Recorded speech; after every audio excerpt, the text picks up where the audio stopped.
Uh-huh. Nice. This episode of Just for Fun podcast is brought to you by Steve making pretty good money. What kind of tips you be getting? I mean, it kind of varies, but like when I worked Thursday, I made like $95 in tips. Damn. And then yesterday was even busier than fucking Thursday. Like yesterday was fucking. We started, and the manager on duty, Rachel, that I was working with. What's up, Rachel? Rachel, why the fuck you listen to this podcast? She was like, "This is the busiest fucking happy hour I've ever experienced," because like we had 2 parties come in, and there was just 3 of us working, and then more people came in, and it finally started settling down a little bit, but it was still like pretty busy.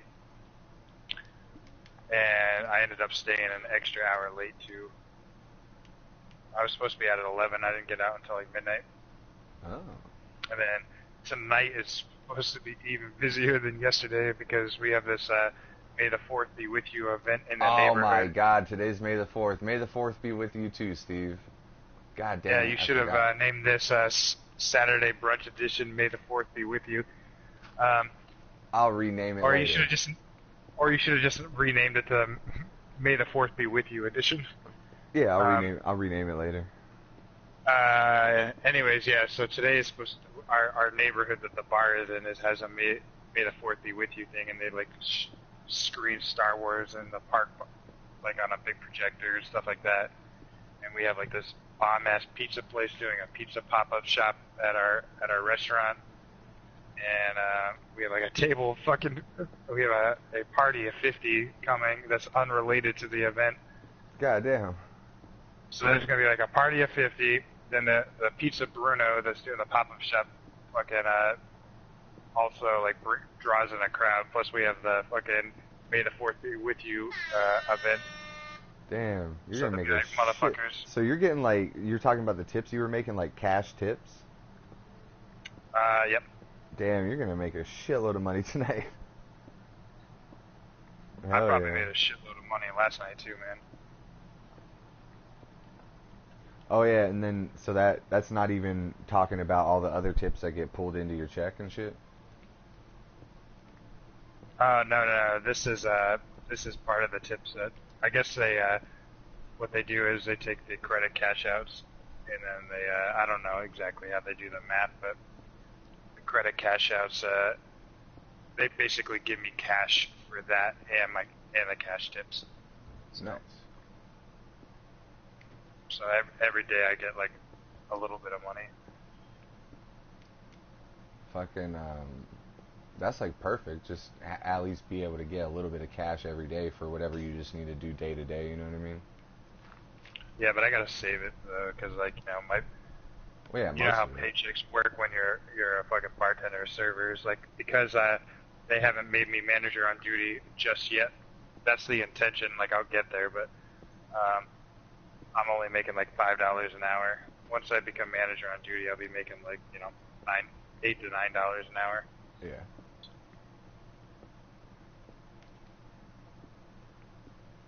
But man, I gotta tell you, it was I hadn't got paid since like mid-March when I quit Big Y, and then the other day I walked in and they were like, "Oh, your paycheck is in that envelope here, and you have 2 days worth of cash out of tips." And basically, I had just under $500 from all of it. So I was like, "Oh shit, that's what's up." And so, like, how close were you to running out of money before you got the paycheck? I had $700. Like, so I wasn't that close, but I was like, man, it'd be really nice to get paid right now. Getting a little nervous. Yeah.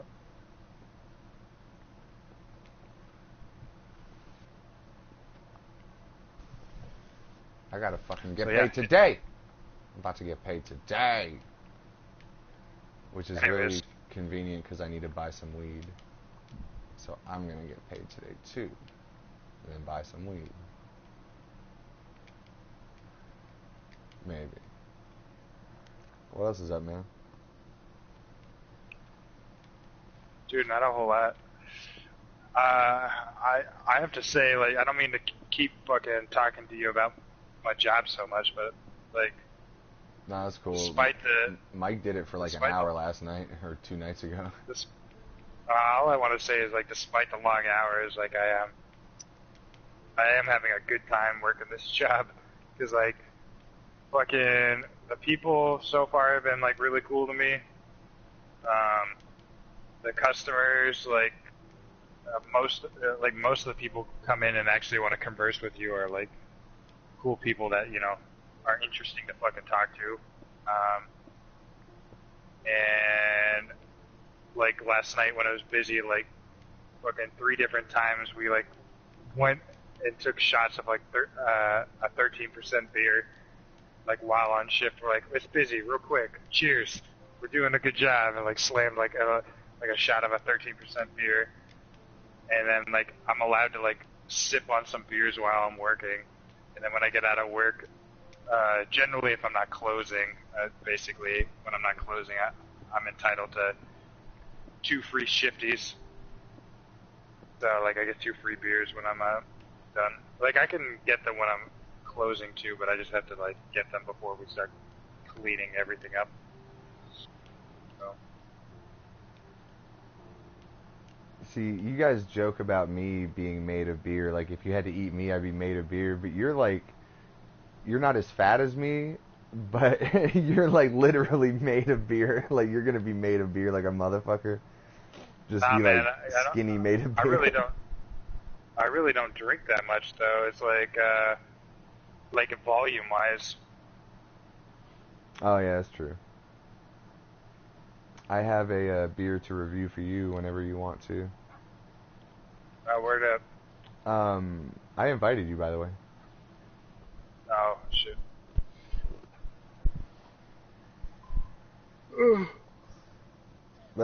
No, I'm really happy for you that you enjoy your job, man. Like, it's not... But right now, man, I can foresee, like, you know, in like 6-7 months being like, God, I'm at work till 4 a.m. again. Yeah. Like, cause tonight's my, like, 4 a.m. shift. So, like, I work 9 to close, and last time we got out of there at, like, 3:30, 3:45. So. Have you, Sally Beats, what up? Hey, Steve, hi. What up? Hey, Sally Beats is here. Huh? You want this? I got a crafting table for some reason. No, I don't want it. Burn it. Here, put it on the ground. It's behind you. Where?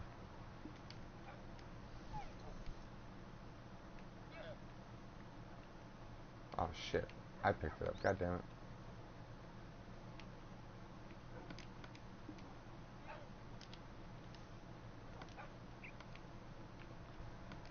Sally Beats. How are you? Hey, what the fuck were we just talking about? I don't know. You said you could foresee yourself being like, fuck. We're talking about Steve's job. Not Steve Jobs, the guy from Apple. Steve's job. You know what I'm saying? Dude, so they were telling me, like, there's, like, 2 employee appreciation events every year where basically the employees just get, like the fucking bar is closed. And I don't know if we, like, go somewhere. We must go somewhere for the 4th of July one, because they said it's normally, like, a fucking pool party. Oh, but, shit, holla. Fucking all the beer is, like, fucking paid for, and they were telling me there's, like, multiple shotguns that all the employees do together and shit. Oh, dude, I love shotgun your beer. And I was like, I cannot fucking wait for the 4th of July pool party. But then they also do one for, like, Christmas as well. I guess it's not, like, on Christmas. It's, like, around the holidays, but, you know how that works. Yeah.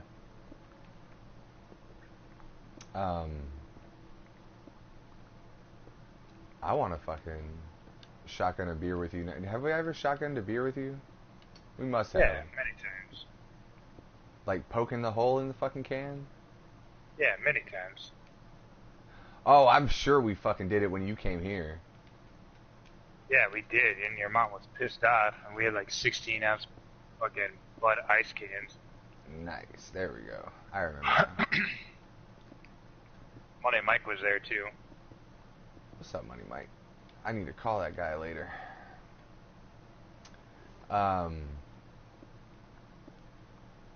but that's cool, man. It's good. I'm happy that you enjoy your job. But yeah, like you were saying, every single job you could be like, oh man, not this shit again. You know what I mean? Fucking like CJ from Grand Theft Auto. Ah, shit. Here we Here go we go again. That's a, I actually, Dude, you posted a fucking Avengers Endgame fucking meme this no, I morning, and didn't. Taylor hasn't seen that. Yeah, you did. No, I didn't. It was Infinity Wars when Doctor Strange No, formed into like 1,000 nibbas. that one was from oh wait, you're right. That was Infinity Wars. I'm sorry. And you know how I know? Because you just watched it. I watched Endgame last night. My nibba, but it was like really shitty quality, so I kind of like. I think there was also a lapse in, like I think the camera paused for like a few minutes or something and picked back up. But I know most of the shit that happened. Yeah. From what I actually could see, I thought it was pretty cool. Dude, how about that fucking opening scene though? I was like, God damn. Yeah, that was kind of like part of the shittier part of the recording, so like I didn't hear most of the words, but I saw, like I kind of got like what happened, like visually at least for the most part. And I was like, damn, that is kind of fucked up. Like I saw his daughter was shooting a bow with him and stuff, and she's like, yeah, and he's like, yeah, high five and stuff. And then he like, I thought you said he was like going to get something, but it was really a shitty recording, so I don't know. I didn't quite get the impression that he was going to get something. It kind of looked like he was just standing there and then turned around and then was like, hey, what the fuck? I don't know, it was weird. Sally Beats, have you seen Endgame yet? Because we're going to spoil the fuck out of it.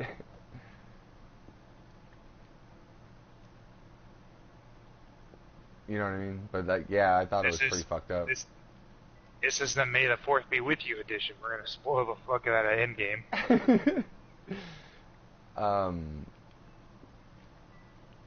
Yeah, but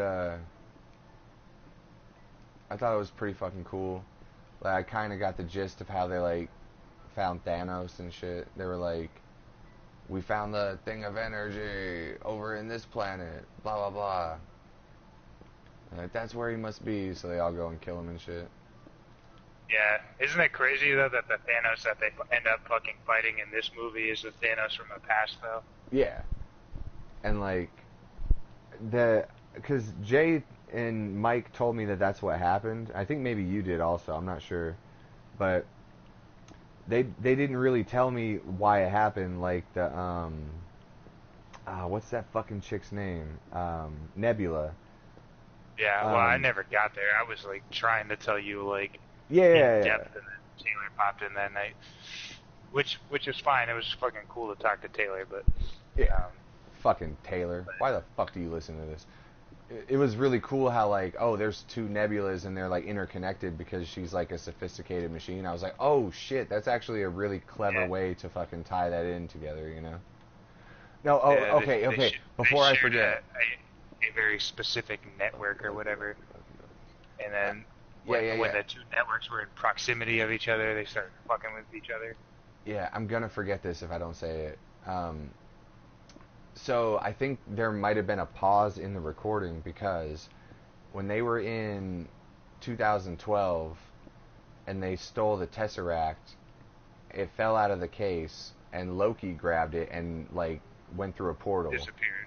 Yeah. How the fuck did they get that back? It must have been like something missed out of like someone stopped the recording or something. Shit. No, they went further back in time into the fucking 40s when Oh yeah, and then Iron Man got it. Okay, I forgot that. Sorry. Iron Man met his dad and got stuff. it. Yeah, okay. And fucking Captain America got more Pym's particles, so that way they could travel back in time, because Pym's particle was part of the Ant-Man plot line of like how. Anyways. Yeah. I remember now, but like I was kind of fucked up by the end of the movie, man. It's a long ass movie. Yeah, it was pretty long. I was a little spoopy by the end of it. Speaking of long ass movies, did you watch the Hateful Eight extended edition yet? Oh, I've watched 2 of the episodes. I've actually watched all of it, but I fell asleep a couple times. But I've seen some of the Roadshow extra edition stuff. Was like only like 8 more minutes of fucking footage. Yeah, this is like 30 more minutes. Almost. No, it's more than that, dude. It's almost 4 hours long. Well, the movie was like 2:48, right? Something like that. Yeah, and this so is now almost, it's almost 4 hours long. Yeah. So, have you seen any of it? I watched the first episode, and I was really enjoying all the extra fucking like snowy footage that they put at the beginning of the movie. Like, Yeah. I felt like it really fucking like put into perspective how fucking miserable it would have been to sit on that fucking wagon, dude. Do you have you watched the second part yet, by any chance? No. I put it on when the night Megan got here, and we got to fucking and we fell asleep. They play the full movie intro for the whole or for each part that you watch. They play like the intro to the movie, like with the credits and the wagon approaching. Oh, really? Yeah, every time, all 4 of them.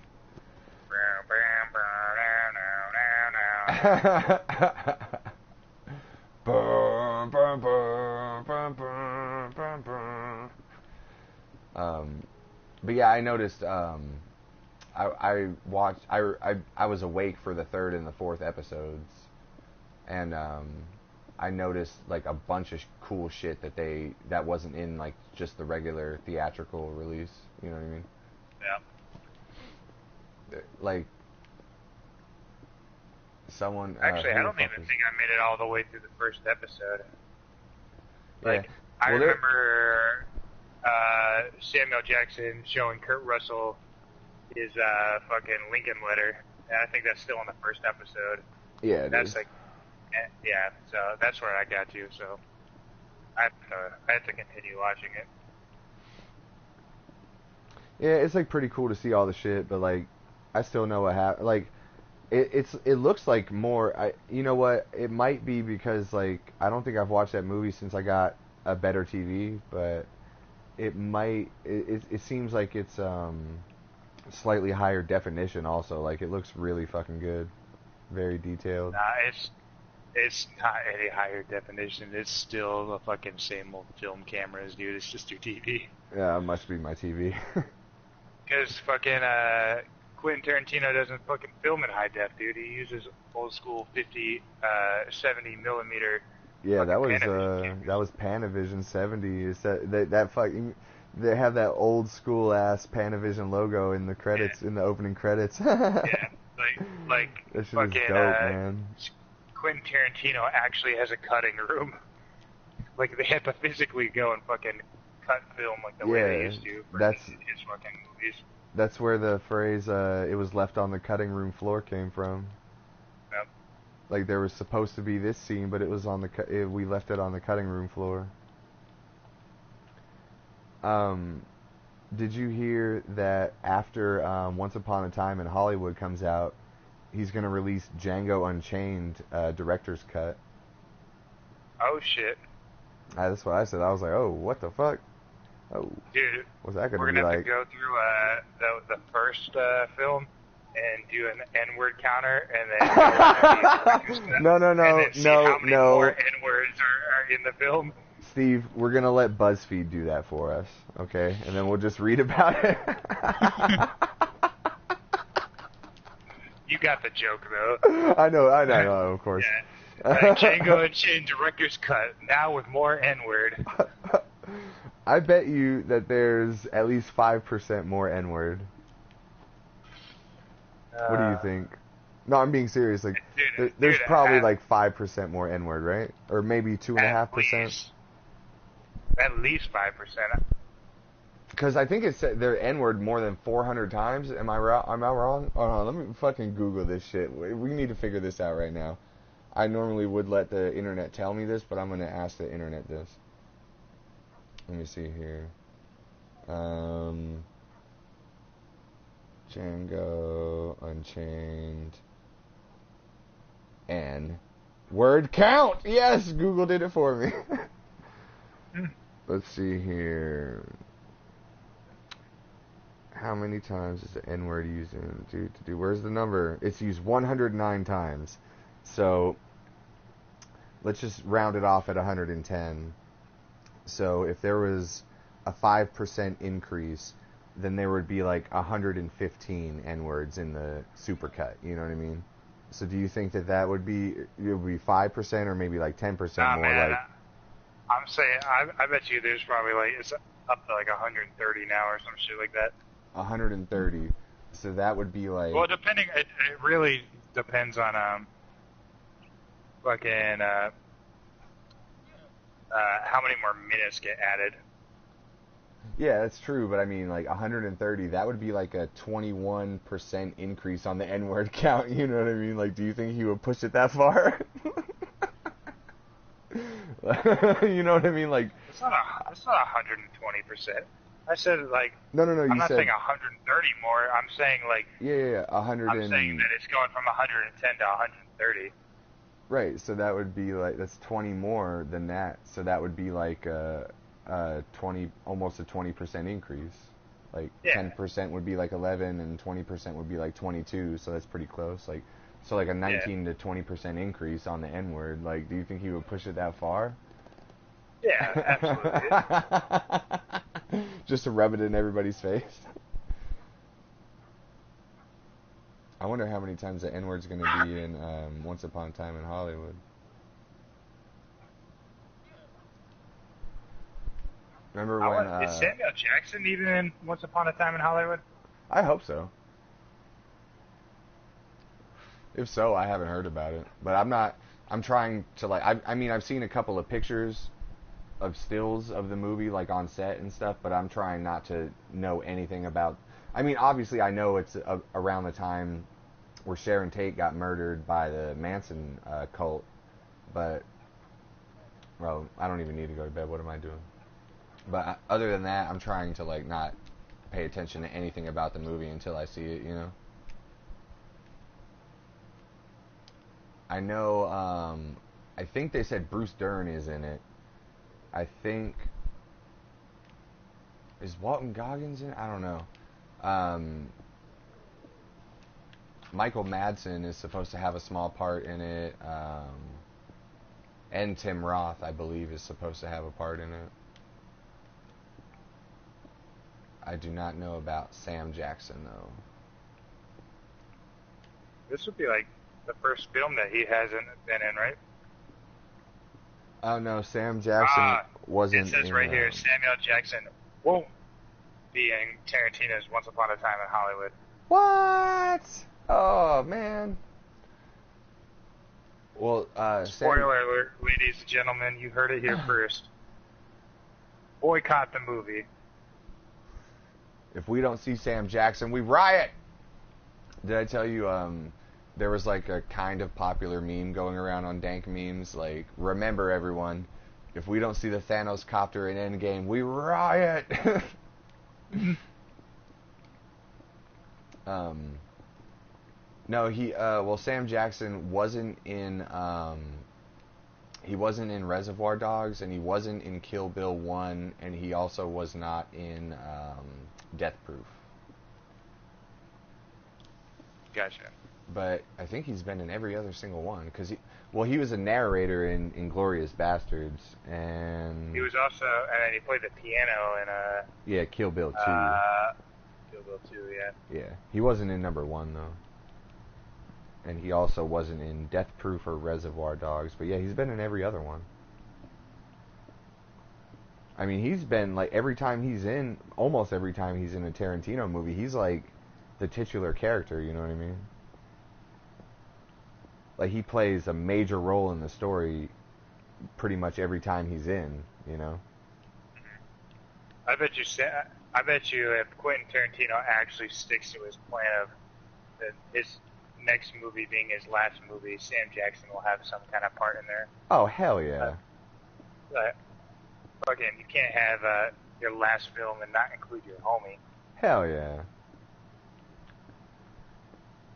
I wouldn't be surprised, though, if Sam Jackson makes, like, a cameo, like, even if they had to shoot something like ADL style,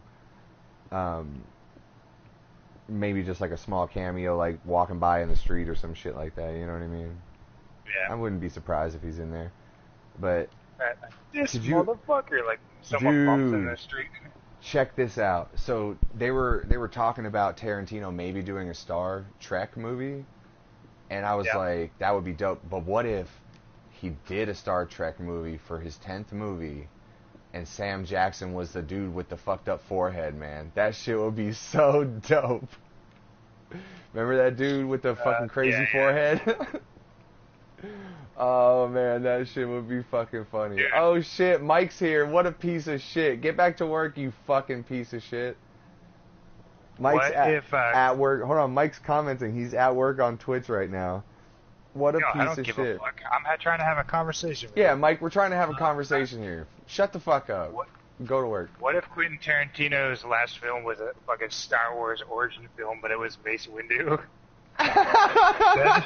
that shit would be so dope. Dude, Sam Jackson's old as fuck to do an origin film. Like, you'd have to doctor that shit up like a motherfucker. You couldn't shoot that on film, you know what I mean? I mean, black don't crack, man. But he looks old as fuck. Nah, man. He'd have to lose a little bit of weight, but he'd be fine. Yeah, or like, right. What if Mace Windu's origin story, it was like he got fat and then he got skinny? Yo, dude, hey, Mike, if you're listening still, Mike said he's in the crane so he can listen, I guess. Mike, I watched Endgame last night, so I know most of what happened, but it was like a shitty like version. He says, I hope Samuel Jackson get an orgy scene. So I know most of what happened, because like it was kind of a shitty quality, and I thought it was pretty cool. Yeah, but I really think it would be cool if Tarantino did a medieval style movie also. You know what I mean? Like, I wonder what like kind of shit he would do with like a movie set in like a medieval time, or in like the French Renaissance or some shit like that. Yeah, that would be dope. Fucking what do you think like his like fucking like castle battle scene would be like? Fucking insane. But I feel like it would probably be like Mike said, medieval Star Trek. It would probably did that, man. It would I probably. believe that was in the original Star Trek. A medieval episode? Yeah. Oh, like they went to a medieval world or some shit? Yeah, they like went to a planet that was like, you know, like in the medieval era or whatever. And I believe Mike made a shocked Pikachu emoji. I believe that's what he's using. He's using the emoji with the mouth open. I believe it means shocked Pikachu. I did not know that. I'm sure I've probably seen it. I used to watch Star Trek with my dad all the time. He was way into that shit when I was a kid. I didn't like the one with Jean-Luc Picard, man. I like the one with William Shatner the best. The old school shit. I didn't like either of those, really. I liked Voyager with Captain Janeway. They had that, and then they had that fucking sexy-ass Borg that they found. That, like, fucking half lady, half fucking machine. 7 of 9 or some shit, like that was her name. I don't remember that. I didn't watch that Deep Space Nine shit either. She's like old as fuck now, but like when that shit was on in the 90s, and you know, or like I was watching reruns in like 2001 or whatever, I was like, God damn, she's hot. I feel a stirring in my underloins. I haven't figured out how to masturbate yet. Hey, you want to hear some serendipitous shit? What's that? Megan says her mom is currently watching Next Generation right now. Yeah, I knew Megan was listening in. But, like, how trippy is that her mom is watching Star Trek right now while we're talking about it? Every time I went over to Megan's house, her mom was watching Star Trek, so...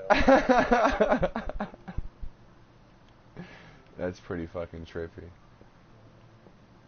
But I think Tarantino would do a really good job with Star Trek. But, his medieval battle scene, it would be like, I feel he'd, like, show a bunch of cool shit, but, I don't think it would be as intense as, like a Lord of the Rings or some battle scenes and shit like that, you know? Right. I was thinking more like he would do something like how he did in Inglourious Bastards, where it was like a crazy scene, but it was mostly focused, like it wasn't like a whole scene, it kept cutting to other characters. Yeah, Michael, camping. It wasn't it wasn't like 300 characters on screen. It was like in a small room, and it was focused on like 10 characters or whatever. Well, I feel like his medieval scene would be like a huge battle, like a siege or some shit like that, but it wouldn't be like a Lord of the Rings style battle. Did you fall down the hole? Yeah, there's fucking hole. I was grabbing some material down there. But it would be focused on like it would be focused on like several characters while the whole battle's going on, you know what I mean? It wouldn't, like, he'd show like a little bit of like battle scenes, but not like a crazy whole big battle. Exactly the kind of movie I want Quentin Tarantino to make if he were to make a medieval. I want Quentin Tarantino to make like a medieval film, but like in the stylistic realm of like Princess Bride. Like, obviously Quentin Tarantino's spin of humor on there, but like fucking crazy ass fencing scene between like two people or whatever, you know? Oh yeah, right. And then like a bunch of dialogue, like, you know, that shit would be great. I'll throw you the rope. Well, how do I know you won't let go of the rope? Oh man. Well, the joke's on you, my friend. I'm also left-handed. Whooching! Ha! Whooch. Inconceivable! You fell for one of the classic blunders! Oh, man. That's one of the best shit ever, but it doesn't make a good meme. I've seen memes with those fucking, with that caption, like that guy. What's that guy's real name again? Fuck, I forgot. Wallace Shawn. Something like that. Yeah, it's Wallace Shawn. I don't know, it still makes me laugh because like that movie had such an impact on my life as a young kid. Me too, man. My fucking 7th grade math teacher read that to us. Well, I had her for my homeroom teacher, and she read the book to us in homeroom, and then afterwards we got to watch the movie. And I had seen it. I'd seen the movie before that, but the book is so good, man. Yeah, the book is very good. The movie is fucking great too, though. Like Rob Reiner did a great job. It's not like the movie. The movie doesn't take anything away from it, but you know. I love that, like, the movie perfectly encapsulates the humor style of the book too. Like with fucking when Fezio is like fucking switching the wine glasses, and then he just kind of like fucking pops up and just falls over dead. Like, that shit fucking makes me laugh so hard. Like, oh, did you grab the emerald already? God damn it, I went up there to get my pickaxe. I forgot you had a pickaxe. Anyway.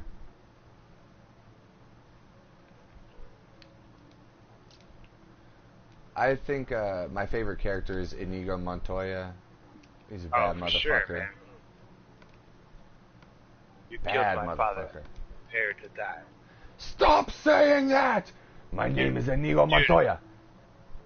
Though in the book, the fucking story about how he like learned how to fucking, how he got his sword and then like learned how to fucking fight was badass.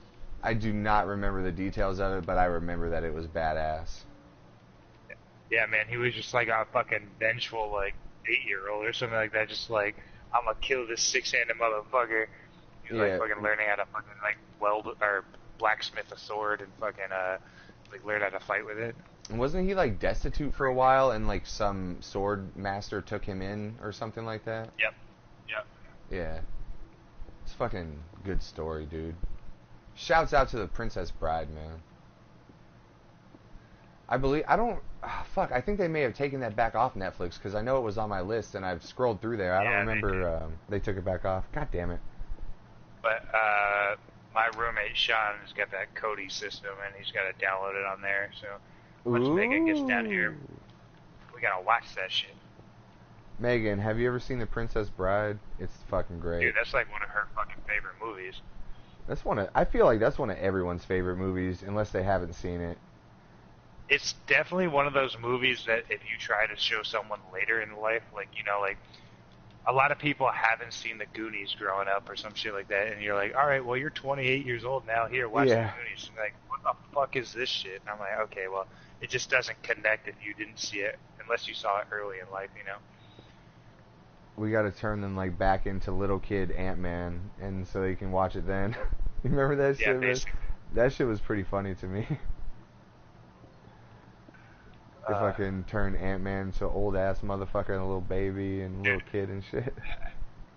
How funny was fucking Fat Thor talking shit to that kid on the Xbox? Oh yeah, right.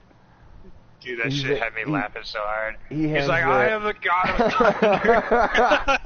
thunder.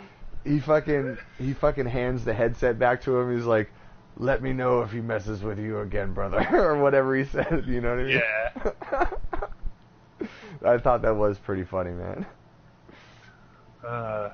Like that kid in fucking Texas, like, doesn't give a fuck either. You know, he's calling him like a little, like I fucked your mom or whatever, some shit like that.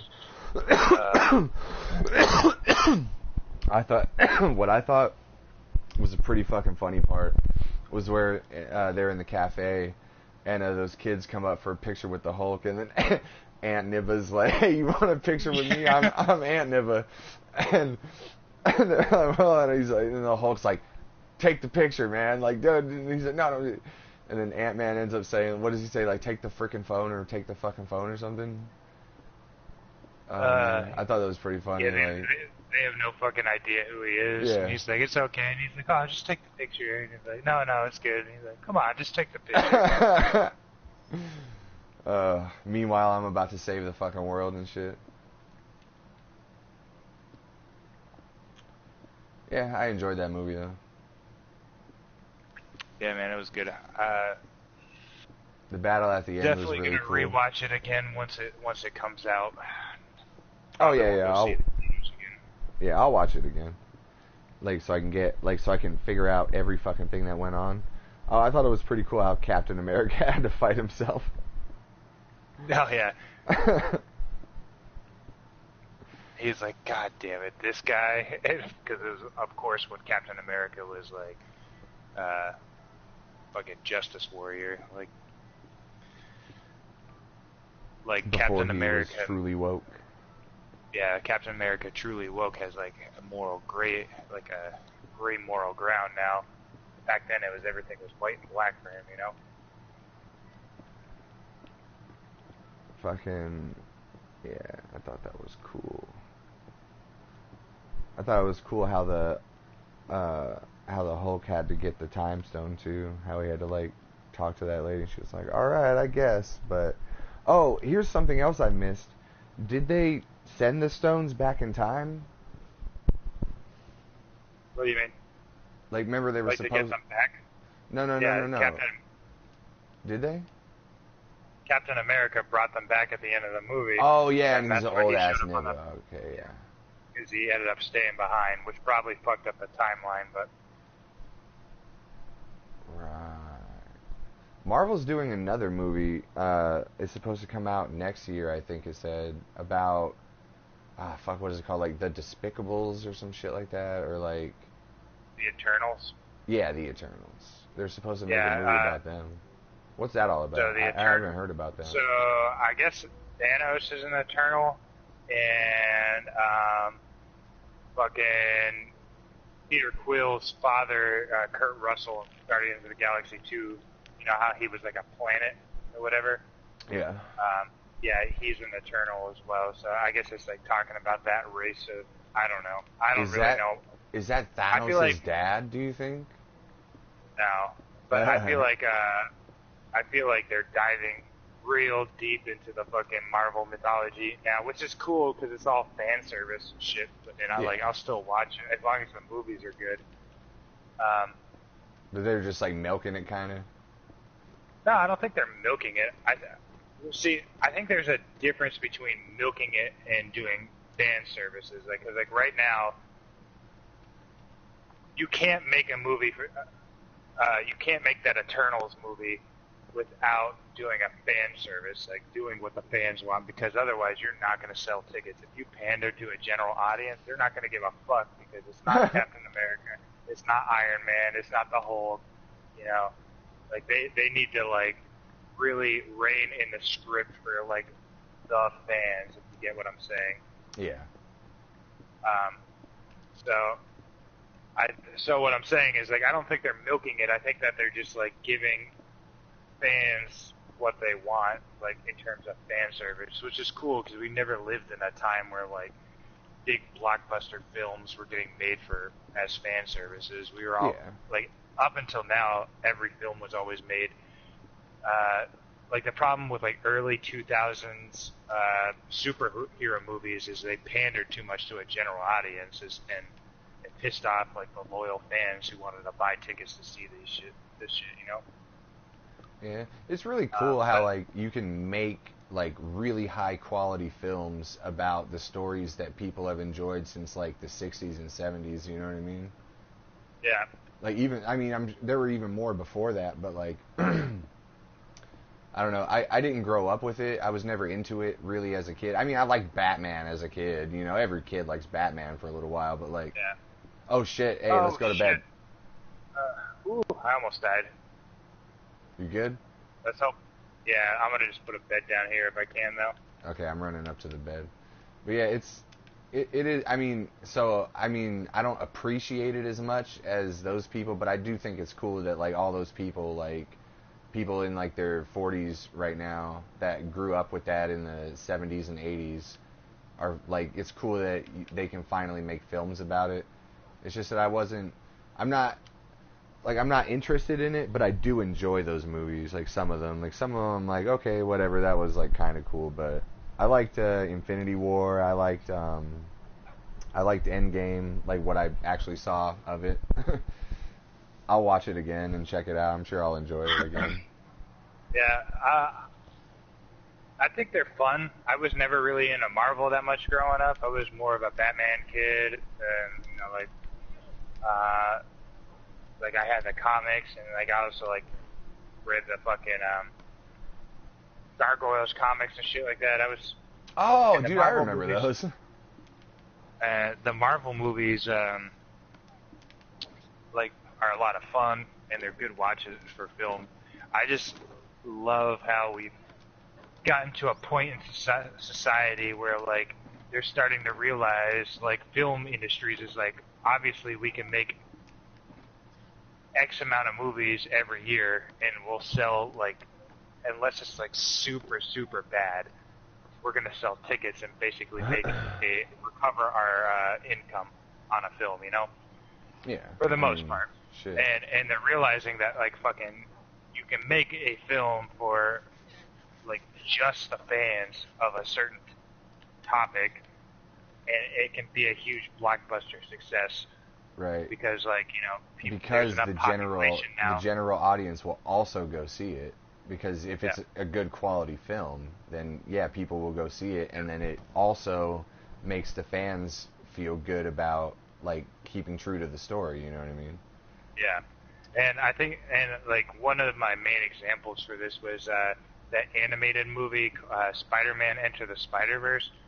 Like, I saw the fucking trailer for that shit, and I was like, man, this looks like dog shit, right? and then I heard so much fucking good things about this movie, like animation style-wise, like the plot was really good, and just like overall, like the storyline was just like, this was like a movie made for people who are fans of Spider-Man.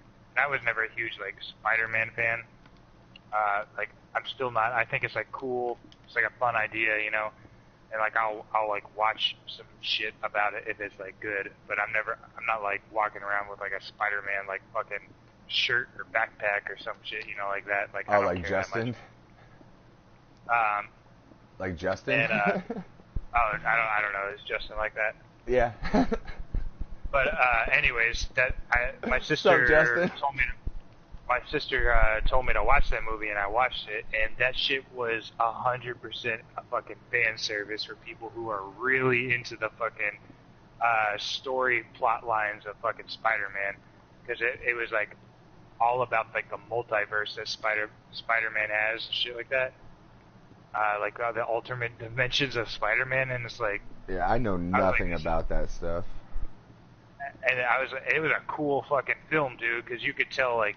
There was a lot of heart about this, and they were not pandering just to fucking sell tickets. Like, it was some fucking people who cared about the fucking true fucking storylines of fucking Spider-Man over like all the years of like Spider-Man has existed in different forms. Because you know how like there's been different Spider-Man. There's like Peter Parker, and then there was like that Black Spider-Man Miles, and then there was like Spider-Man 2049, et cetera, et cetera. 2049?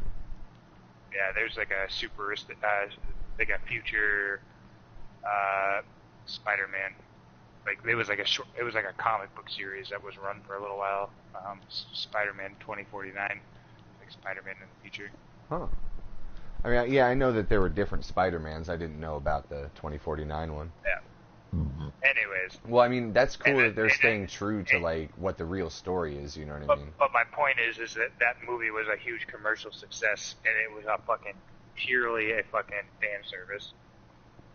That's cool. So I'm thinking, anyways, I guess my point is I'm saying is, like, we're seeing a shift in movie making within the last couple of years where movies are no longer pandering to general audience, and they're just making shit that, like, fans want to go see. Well, yeah, think about Tarantino, man. He does whatever the fuck he wants because it is known that he makes good fucking film. You know what I mean? Yeah. Like, he makes great movies, so he can do whatever the fuck he wants, and people are going to go see it. Yeah, well, yeah, because if you go back to the 90s, man, and you were trying to fucking tell fucking, like, hey, we're going to make a fucking 30-part movie series about Marvel characters. And the last two movies are under the assumption that moviegoers have watched all fucking 28 movies before to understand the last two films. Dude, you would have got laughed out of the fucking movie studio, dude, man. You're talking about how yourself. They wouldn't even be able to do the Hulk. Like, you couldn't do the Hulk in the 90s. Like, that shit would be like Lou Ferrigno looking ass with just green skin and a purple wig and shit. You know what I mean? I'm talking about, like, special effects aside. Like, I'm just saying, talking about. Well, I know, but I'm saying, like, and on top of that, you couldn't even do the Hulk. So, like, why would you couldn't even fit the Hulk in there? You know, like, it wouldn't be possible. They had that early 2000s Hulk. That shit looked janky as fuck, though. Oh, which one? Ed Norton? No. Ed Norton was part of the Marvel Cinematic Universe. Ed Norton was the only main Avengers character that got replaced. Yeah. I was talking about the one in the early 2000s that was, what is his motherfucking name? Well, Ed Norton's one was in, like, 2007, right? Something like that? No, that was, like, 2009, bro. 2009. Huh, you sure? Yeah, you're probably right. I know I've seen it on TV, but that was probably after that. Yeah, because The Incredible Hulk with Ed Norton came out in No, that was just called Hulk, wasn't it? No, Hulk was in 2003. The one you're talking about is Hulk. Yeah, who was it? Let me think. Eric, Don't tell me. It was... Eric Bana. God damn it, why'd you... Because I didn't want to fucking have this conversation for the next 20 minutes when you're like, Jerry Seinfeld.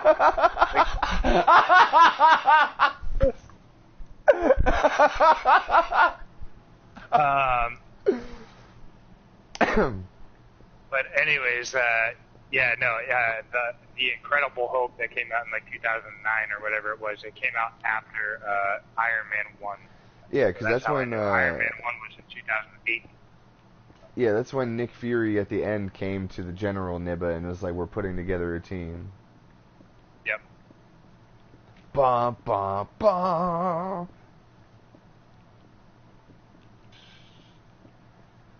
So anyway, what were we talking about off that side tangent? Oh, it was just that, like, if you were to try to have pitched back in the day, like a 30-part fucking movie series to, like, movie executives. Oh, yeah.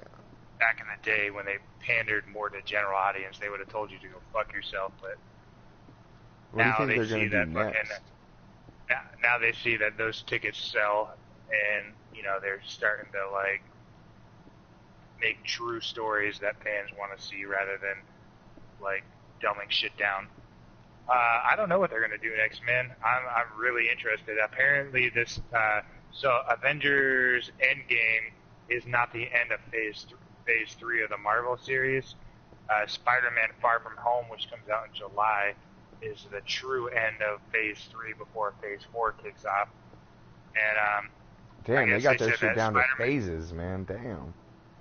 I guess Spider-Man Far From Home is really going to, I guess, set up what phase 4 is going to be all about. So. Oh, dude. So do you think Gamora will be in Guardians of the Galaxy 3? Probably not, right?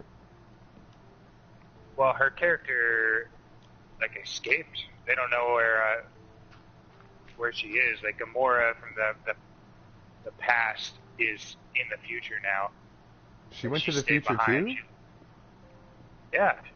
Oh shit! I forgot. I must have not caught it or just forgot or something. Yeah, she was like fighting the Avengers, and she was like, and then until Nebula fucking like was stopped her because like she saw that Thanos was like, you know, fucking her and Nebula over again, and so she fucking helped Nebula from the future fucking escape Thanos'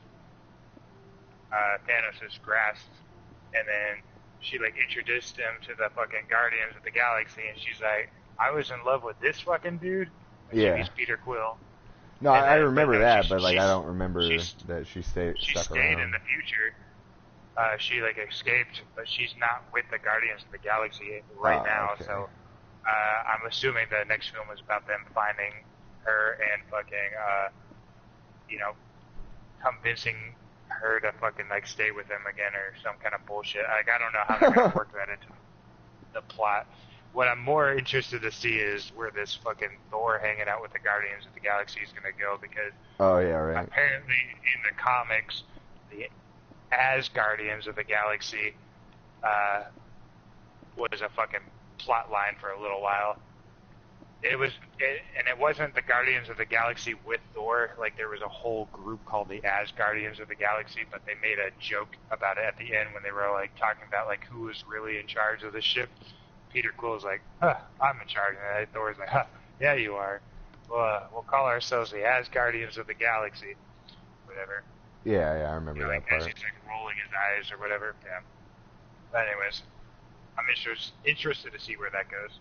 Dude, how dope was it when they fired on the Avengers headquarters and shit, and everyone's all fucked up, and then Doctor Strange comes and teleports every Nibba to the fucking battlefield, man. That shit was pretty dope. Yeah. Dude, Doctor Strange is like, he's not like powerful in terms of like strength, but he's like one of the most powerful fucking Avengers in terms of what he can do. Yeah. Well, I'm not even specific. I mean, I'm just saying how it looked. Like, if anyone else did it, it would still be as dope. It's not just because it was him, but like that shit looked dope as fuck. It was like the whole shit just fucking lit up with those orange circles, and every Nibba was there, and they were like, "Raw!" Just fucked everybody up. That shit was gangster, man. Dude, you're lucky, because when I saw that shit in the theaters, like, you know how like Black Panther barely had any fucking scenes in the movie?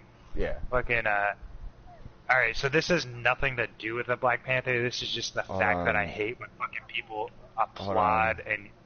Megan said, who do you think is in charge of the ship, Thor or Quill? I think it's Quill, because it's his fucking ship. I think it's going to be a power battle. A power battle? Dude, Quill can't even fuck with Thor, though, man. No, I know he can't like fuck with him in terms of strength, but I think it's gonna be like bickering, like I think we should do this. Well, I think we should do this. Well, Yeah, and fine, then we'll split up, and and then Thor saves Quill, and then Quill saves Thor later in the movie, and they're like, "See, we need to work as a team." But I'm still the captain. No, I'm the captain.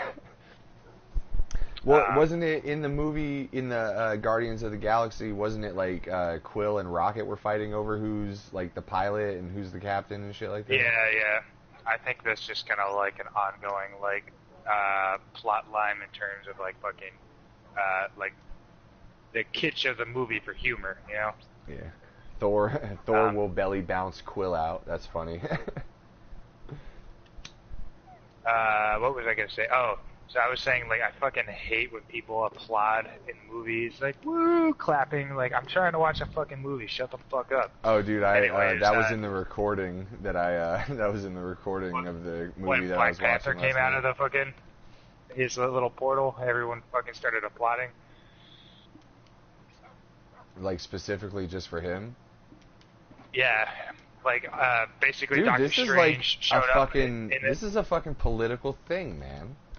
And all these motherfuckers showed back up on the battlefield, and then fucking Black Panther shows up on screen, and everyone's like, ah, woo, clap, and I was just like, man, shut up, I'm trying to watch this movie.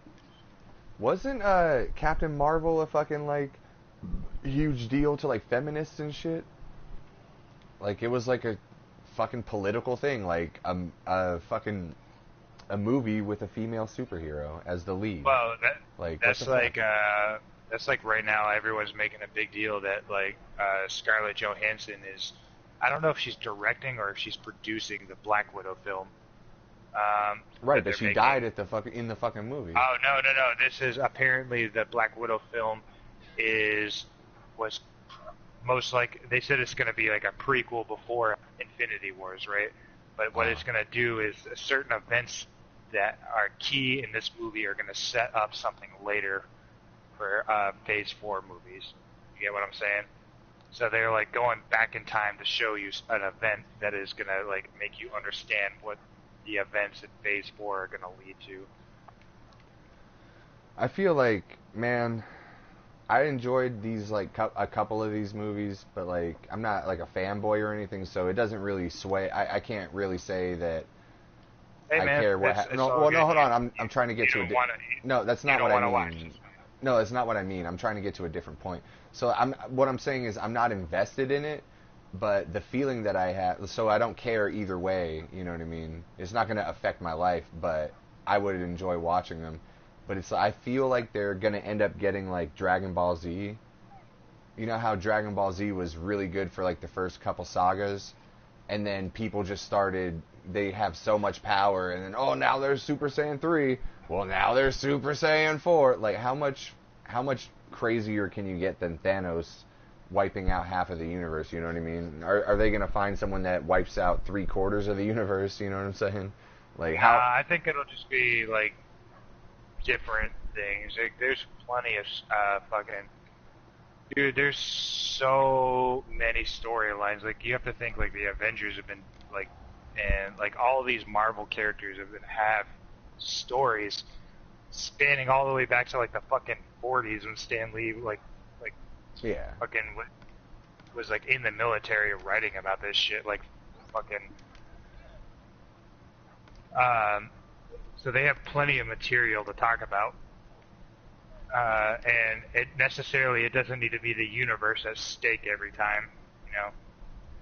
Right, I'm just saying, like, it just kind of, like, as an out, like, what I mean is, like, as a person that's not invested in it, I kind of can see how, like, wow, like, how are they going to top that, you know what I mean? I'm sure they'll make... I just don't think that there's going to be another, like, build up to an end game type thing. You know what I mean? Like, there can't be. Oh, there might not be, but they might still do, like, I'm sure they'll do some, like, cool shit still, but they're doing the phases, as in, like, this is, like, this set of movies that's leading to this plot line that we want to hit and talk about, and then the next phase might be this story. Yeah, it might not be like the fucking leading up to an event as big as the Infinity Stones or ever again, but Yeah. I don't know. I'm sure they got stories they want to tell, and I'm sure that there's fucking. I'm not too familiar with the Marvel fucking storyline to know what else goes on, but I know there's a bunch of other fucking huge events that happen in the comics that are, probably just as big as the Infinity Stones. So I'm just interested to see where it's going. And I actually had a thought, like, what if like Disney fucking faked this out so hard, and they fucking did a Marvel versus Capcom, like they fucking launched Oh like my into God. a Capcom universe. Does Disney own Capcom? No, I don't think they do. But they will eventually. Like, do you think Capcom would fucking Hell not no. want a part of that fucking Disney money, man? They'd probably be yeah. They're probably like, yo, we haven't sold a decent game since the 90s. No, dude, Capcom is doing good recently, man. Devil May Cry 5 and the other ones, like, Capcom is actually coming back, man. Like, they've been releasing really well-reviewed games lately. Oh, cool. Well, even more of a reason. I'm not saying this ever going to happen, but I was just going to say how crazy. Dude, Capcom, if Capcom did a deal with Disney to do some films with their characters, I guarantee you every Capcom character would get fucking owned by a fucking Marvel people, man. It would be the best, because, dude, the Capcom characters are fucking dog shit compared to the Marvel characters. Even I know that. And the fucking DC characters are whack. But it was still like Marvel has the best characters. Line for a little while. Yeah, I know. I mean, and they had the games too, which was cool. But like, no, I don't. I mean, I'm sure there would be an audience for it, but I wouldn't be one of the members of that audience because I know what would happen. Fucking Marvel characters would beat the dog shit out of all the DC characters or the Capcom characters. It would still be a move that like no one saw coming. Oh right, like what the fuck? Like they're doing that now? You mean like a Sonic live action movie? You mean like that, Steve? Like one of those things? Hey, dude, speaking of which, did you hear what the fucking studio decided to do? Yes, it's probably going to set them back millions of dollars. I'm sure it is, but fucking. That's the power of the internet, the voice of the internet, man. The best comment I saw about that is like, oh, I guess bullying does sometimes work. That shit made me laugh so hard. I mean, not all the time, but sometimes you got to bully people, man. Dude, you can't. Now, I was one of those kids that played fucking Sonic all the time, and you just can't do that, man. Yeah, man, you've got to make the Sonic characters always look like the Sonic character from Sega. You can't just all of a sudden make it look like a weird Pikachu. Fucking furry. Fucking. It doesn't even look like a Pikachu. It looks like a fucking dude that showed up to like a fucking furry convention. No, I'm saying like Pikachu. Like you can't fuck with Pikachu. You know the Detective Pikachu shit? Yeah, like it looks like Pikachu. Looks like Pikachu. Exactly. I don't even want to see that movie, but at least it looks like Pikachu. But Sonic looked like a fucking like a furry. You can't do that, man. Well, if that movie has amazing ratings, I might go see it in theaters. But if it gets subpar ratings, I'll just wait until it fucking. I don't ever want to watch it online. Yeah, I mean that's where you and I differ. So. I don't want to watch it because it's gonna make me never want to play Sonic again if I don't like it. I can't risk it. I'm not talking about Sonic. I was talking about Detective Pikachu. I mean, dude, I'd probably watch it if it was like for free on a streaming service. Yeah, that's what I'm saying. Like, if it has amazing reviews, I might go see it. I mean, I'd probably at least check it out, and if I didn't like it, probably end up watching it on Prime Wire or some shit like that, you know? Right.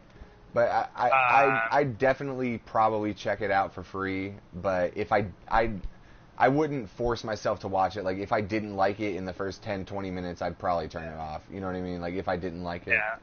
But I'll definitely check it out. Fucking... A movie I'm actually really excited to see, and Megan keeps talking shit about it is that Godzilla King of Monsters movie, man. That's because you're lame, Steve. That's what Megan says. Nah. No, it's literally a comment she just posted. That's because you're lame, Steve. That's hilarious. But no, fucking, I really enjoyed that Godzilla movie they made back in 2014, and I know that Kong movie they made was also in that same universe with Samuel Jackson. They made not too long ago. Jack Black was not in that film. He was in the one previous to that. No, he was. Oh no. See, that was Peter Jackson's King Kong film back in the early 2000s or mid 2000s. That has nothing to do with the Godzilla universe that they've started. Oh, I'm thinking of King Kong. Sorry, not fucking Godzilla. No. My bad. I'm talking about Kong, Skull Island or whatever. How shitty am I at fucking paying attention to what you're talking about? I'm thinking of the wrong movie. I didn't see any of them, so it's like, you know. The Kong. So Godzilla, they made in like 2014 or 15 or some shit like that, and then like it was like last year or the year before they put out that Kong movie with Sam Jackson, which was fucking hilarious and an awesome, fun action film to watch. And it was just like Sam Jackson's the only person that has like the personality big enough to fucking fight King Kong. He didn't like fight him like hand on hand because obviously like King Kong in that movie was like fucking like 10 stories high or whatever. But just like he was the one that was basically like he was like the general that was like facing off against him. And there was like this amazing scene where it was like for a second before Kong went to go kill Samuel Jackson, like they were standing over this fucking lake that Sam Jackson just like lit a bunch of napalm in, right? And they're all like the opposite sides of this like lake, and it's like a shallow lake, so Kong can like run across it, but like Kong is like looking at Sam Jackson, and you see like a little person with like all these flames around him, and then in his eyes. And then it flashes to Samuel Jackson's face, and he's making like the same angry face back at Kong. And in Sam Jackson's eyes, you can see Kong with all the flames around him, and that shit made me laugh. Goddamn thing. That shit made me laugh so fucking hard because it was just like so fucking. I was like, that's so badass and so hilarious. But anyways, kind of like campy in a way. Yeah, but campy, but you know, like in a badass way, if that makes any sense. That makes sense. Megan said, like cool guys walk away from explosions, kind of badass, you know, like. Oh, cool guys, like in the cool guy club. No, not like that. Not like that. But anyways, I'm excited for this new Godzilla movie. Like, I know it's going to be complete action garbage slog, but it's going to be so much fun to watch. What did Megan say? She said you better wait for her to move to Florida before you see the Pikachu movie. That's if I go see it in theaters. Well, I mean, if she's there. Steve doesn't care what I say, Mark. LOL. Oh, how rude. Wow. You know what, Megan? Fight me. Hey, Steve, text Sally Beats and tell her to kick Megan out of this podcast. I'm not doing that. I know. I'm just kidding. Why don't you care what she says, bro? That's kind of rude. I do care what she says. I was just like having a conversation, and then I was like, so what did Megan say? But the fucking delay is so long. Suck my dick, Mark. I thought of like 8 things to say while you were going on that diatribe, and I forgot all of them. Sorry, I'll take my diatribes to Just for Not Fun podcast.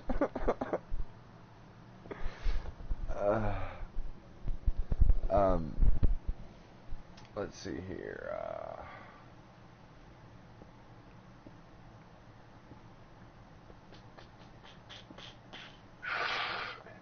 Megan, if you're listening, cash me outside. Why'd you leave this kombucha in my fridge? She said, cash me outside, motherfucker.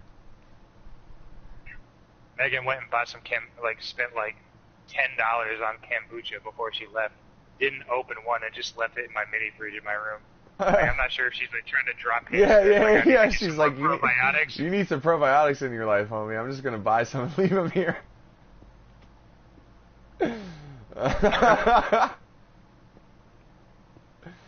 She's trying to tell you something, man. Your farts smell like shit, bro.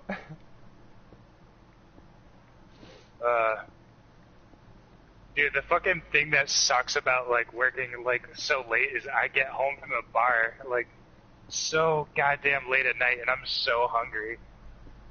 And I'm like trying not to like just like microwave some bullshit real quick. Just like eat something. So like lately I'll be like, alright, I'll cut off a little piece of cheese and then I'll eat like a couple scoops of this sauerkraut that I made for some probiotics or whatever and I'll just go to bed. And it's like disgusting and I'm like, I don't like this, but I just like, what I don't like is fucking being a fat fuck because my eating fucking habits are all fucked up from working this weird ass schedule, you know? Yeah, I feel you.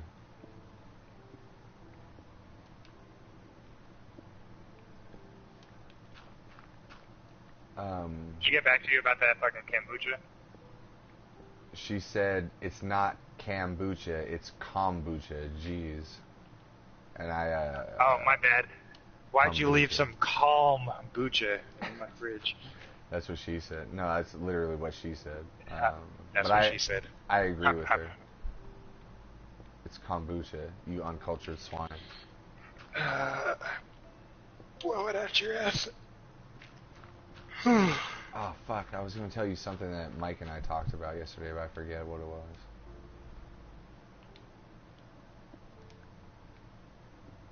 Dude, we had a perfect storm of kegs kicking yesterday. The last fucking 3 days I worked, I think like one out of all our tap lines of the kegs kicked. So yesterday, fucking like every single motherfucking keg kicked as we were fucking slam busy. And everyone's like, what the fuck, man? Every keg keeps fucking kicking and had to keep replacing them. I was just like, God damn, another keg? What the fuck does that mean? Your keg is kicking? When that's a term that's used in the beer community, like when a keg kicks, that means it's empty. So it's like the line is kicking back and like fucking shooting carbon dioxide into your fucking in your cup, and so it's like splashing everywhere because it's out of liquid. So, I'm not a like member basically of the... you'll know it. Yeah, go ahead. What? I'm not a member you'll know of the beer community, but can I use that term? Like the keg is kicked, you kicked a keg? Yeah. Like, yeah, I mean, everyone uses that term. Apparently you just never ordered a beer at a bar when it's happened, but it happens all the time. But like I can say that a keg has been kicked even though I'm not a member of the beer community? Is that like... Dude, shut the fuck up. In the rule? Yes.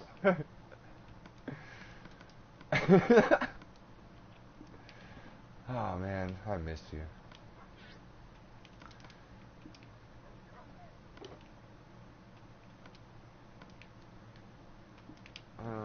Oh.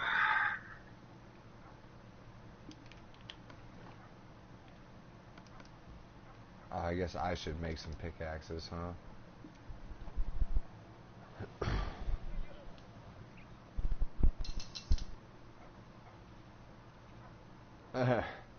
Megan's still talking shit about you.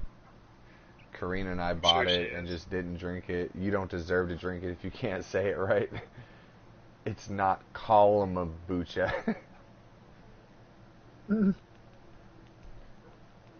Fucking, I'm gonna pour that shit out in the toilet. Yeah, don't pour it out in your sink because it'll like stay in the drain. Pour it in the toilet. Flush that shit. No, dude, just put the whole fucking bottle in the toilet. And That's what I meant. like I'm flushing drugs. Just pour the whole bottle in the toilet. Well, I'm kicking the habit once again. I'm gonna throw a whole bottle of kombucha.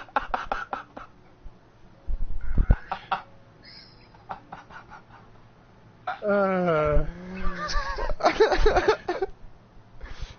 man. I'm gonna fucking light this blunt back up. Oh my god. Hey, there's some shovels in the fucking chest, man. Hey, man. You know what? I'm gonna make these, I'm gonna make some, give me my money back then, bitch. Oh, look. There's no pickaxes. I guess I'll make some. Let's see. I'll take those. F you, I'm out. Fuck you then, Megan. No, please come back. No, don't go. Oh, no, don't. I'm just kidding.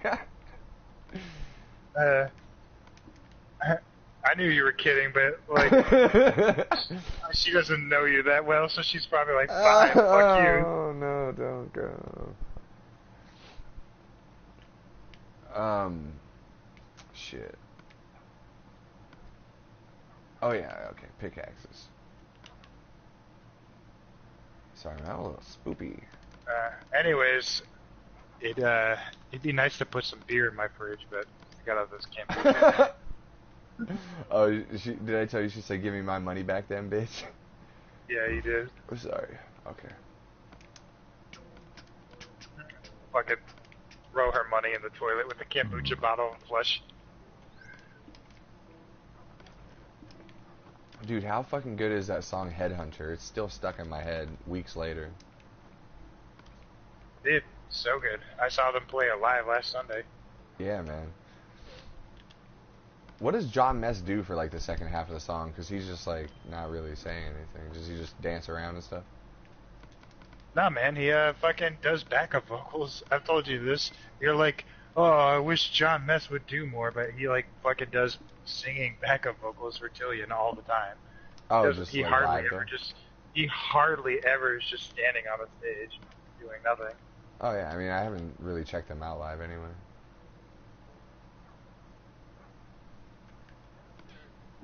Fucking... Like, Dance Gavin Dance has got a shitload of vocal parts, like, fucking, Will Swan sings some, fucking Andrew Michael Wells sings some, fucking John Mess sings some.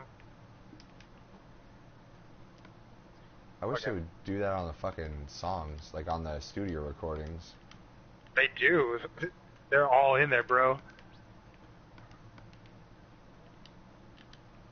Well, John Mess should scream some more, goddammit, leave me alone. That's why they gave you Secret Band, bro. Yeah, I know. I still need to listen to that whole album. I listened to, like, probably half of it. I like it so far. Apparently you don't like it that much. I like it. Not like...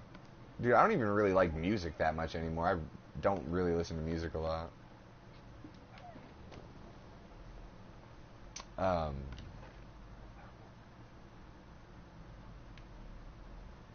I really like Dr. Drew's podcast. He's been killing it. Rogan's been killing it lately. Really interesting, fun podcasts. I have 2 Kill Tonys to listen to sometime today or tomorrow. Nice. Dude, they had Dane Cook on your mom's house this week? Yeah, I saw that. And Ryan Stout. Ryan Stout's a funny motherfucker, man.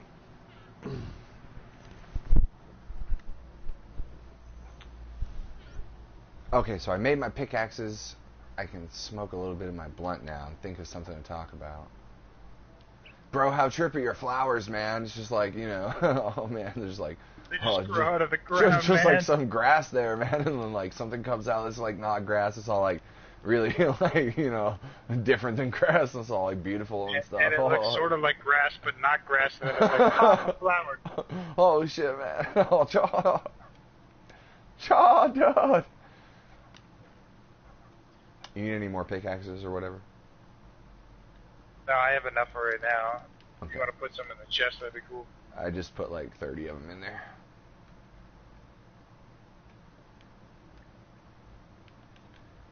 Chia. Damn, we're on level 23 already. There's sand soon. Somewhat.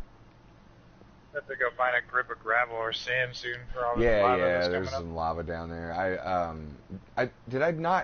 Did I tell you about that last time we talked? Yeah, okay. But I also saw it. Yeah. There's the previous one had like a huge river of lava like at the bottom of it. So it's like this is just like the edge of it, I guess. It's fucking annoying as fuck, man. Yeah. We really should be harvesting it to power the fucking auto furnace for when we turn everything into stone bricks, but I'm just too lazy to fucking run back and forth and make all those buckets and shit. Plus, you know, the buckets have an expiration date. Once it cools, it turns to stone. Yeah. Then you get a fucking bucket full of stone. Well, I don't have an iron farm anymore. My iron farm is broken because the water is... Remember how they changed, like, the water? It's, like, completely different now? My iron farm is broken now. I don't want to make a new one because I'm lazy. And we got some digging to do. Too bad you can't move it to the museum. Why is that? Because it doesn't work anymore, but you shouldn't get rid of the structure. Oh, move the entire iron farm to the museum? That's fucking hilarious. Like,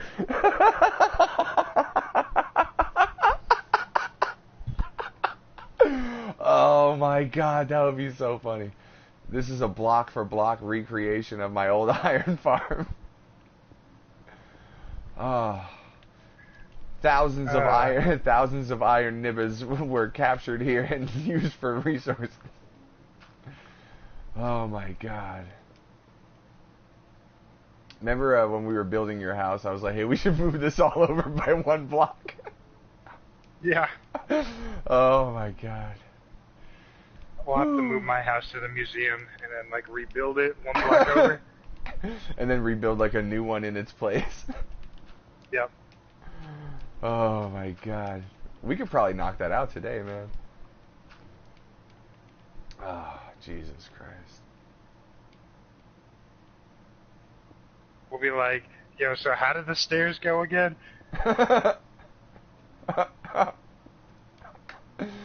Dude, I remember when we were building your house, it was just an empty shell, mostly.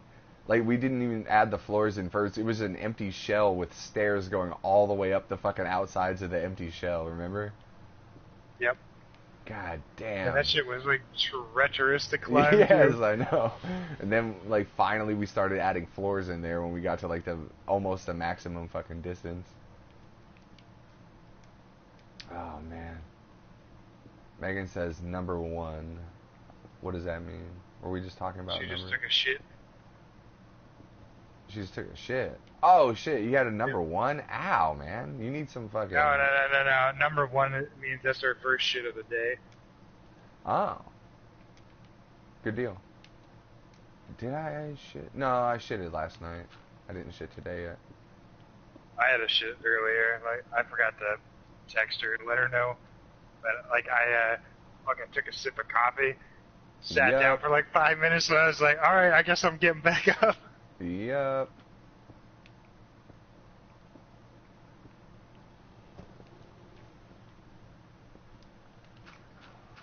Let's see here. Oh, I can, I was gonna light this blunt. I can review a beer for you if you like. Do it up. So, talk about something while I'm trying to review the beer so it takes a while. So the beer, you reviewing a beer takes a while? Yeah, yes. Talk about something else so it, like, takes a while to review this beer. Like normal. I don't know. I kind of don't want this one. I kind of want a different one that I have because, like, this one is brewed with molasses and the other one is brewed with cherries. I'll just do this one.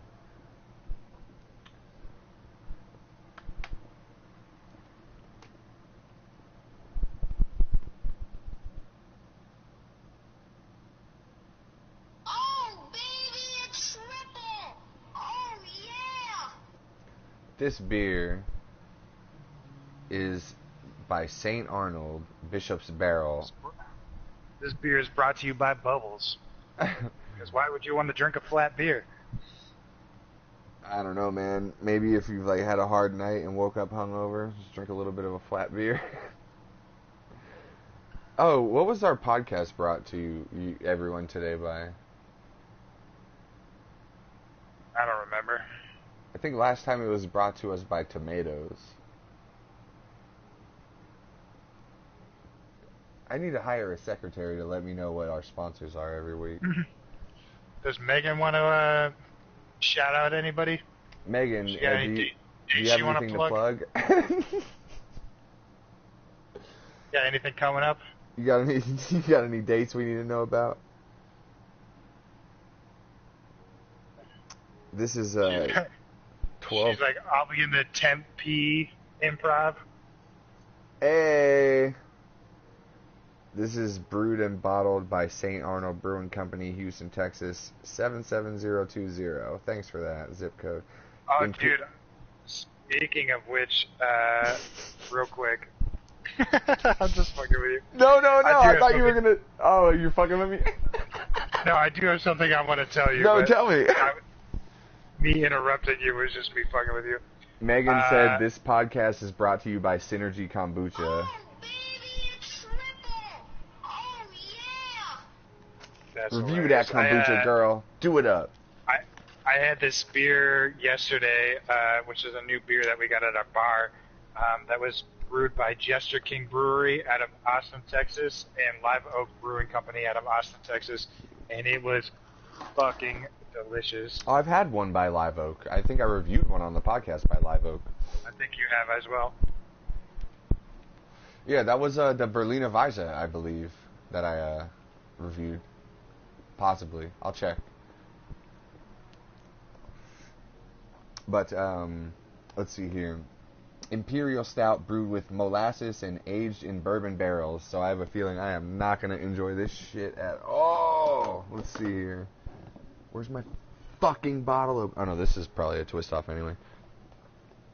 So, I remembered a glass.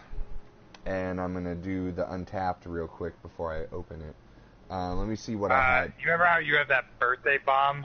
Yes, in your I'm saving it for my birthday. Yeah. So right now we have that same brewery's. Don't tell me how it tastes. No, we have we have Prairie Bomb on tap at work right now, which is their normal. Like Birthday Bomb is they take Prairie Bomb and add other shit to it. Make it Birthday Bomb, and they make like a peanut butter bomb.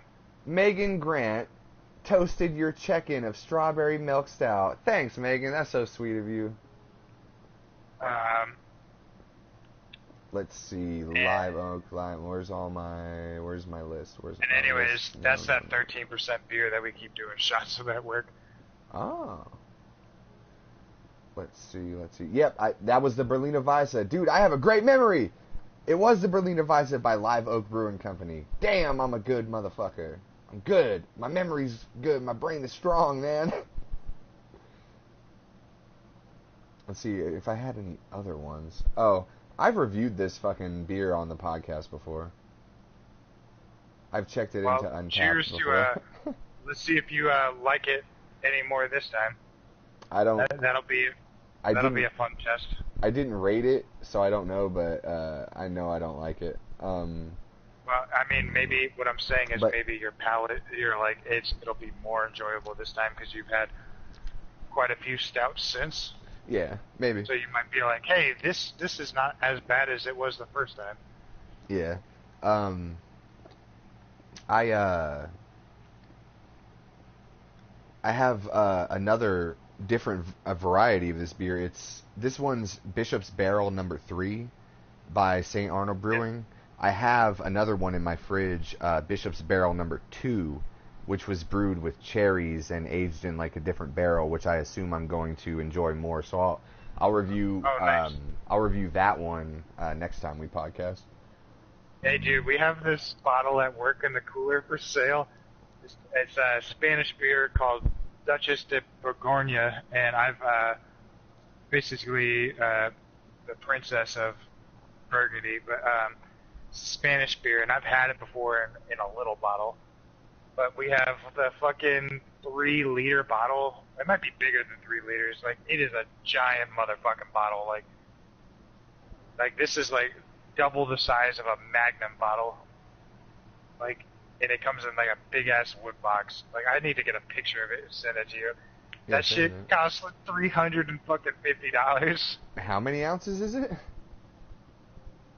It's like 3 liters. God damn. It might be bigger. It might actually be a 4.5 liter bottle. I'm not 100%. Jesus But Christ. it is a big fucking bottle, dude.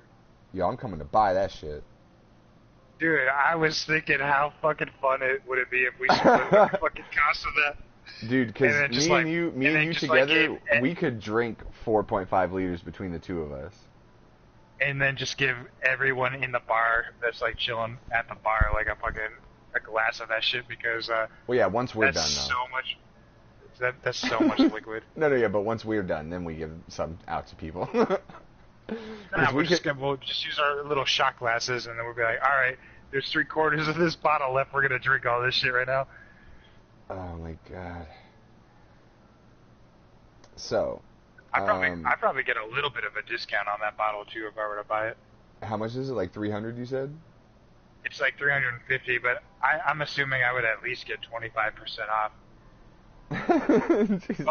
Most everything in the bar I get 50% off, but rare shit like that I get, I either buy it at cost or, which is like no markup, or well, 25% off would be like $80 almost, right? 25% off? That's not gonna make it $80. It might take $80. No, it'll take $80 off. That's what I said. Yeah. That's not that bad of a deal, man, if it's really high quality shit.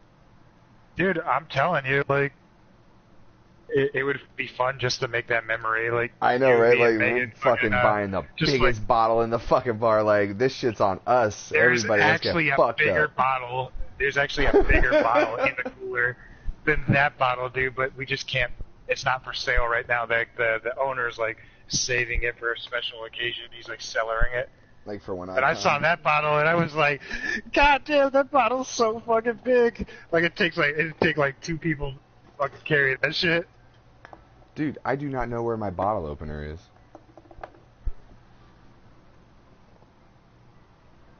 Oh, there it is. Right in front of my face. Alright, so let me let's see here. Imperial stout brewed with molasses and aged in bourbon barrels. With our Bishop Barrel series, we experiment with pairing our ales with a variety of different barrels, fruits, or whatever else might strike our fancy. Ooh! We age these in our barrel room, anywhere from a few months to well over a year. You can find more details at their website, which I'm not going to read. Government warning. The serial number is 785515200229. Let's open I don't care about the serial number. I know.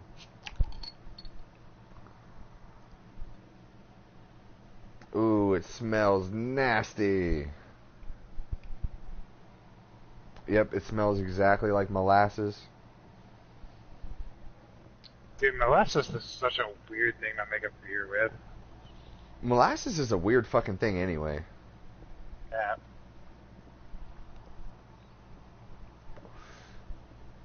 Megan says, the fact that I'm getting away with listening to you guys while working is fucking funny as shit. That's awesome, Megan. Holla. Shouts out to Megan listening to us while she's working. That's cool. So I'm glassing the beer. I wish someone would be like, what are you listening to? They sound really interesting. You're like, Just for Fun Podcast. Check that shit out. Hey, when's the last time you tried to suck your own dick?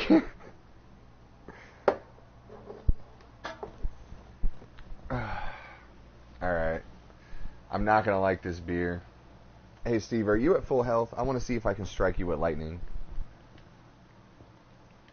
Yeah, I'm at full health. I am going to need food soon. Don't go over there, not next to the edge. Yeah, right there. It doesn't do the lightning thing. God damn it. Anyway. There's That was fun. There's a whole stack of cooked cod up in the chest up there. Word. Alright, let me taste this fucking beer. I know I'm not going to like it, but for the sake of solidarity, I will drink this beer on the podcast. Oh no, I don't like that at all. Nope.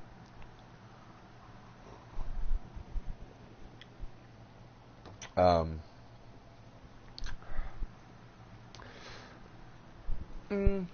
It kind of tastes like stale coffee, and I'm not like completely adverse to stale coffee because I love a good fucking coffee that's been sitting for like 2 hours, bitter as fuck, like more bitter than it would be freshly brewed.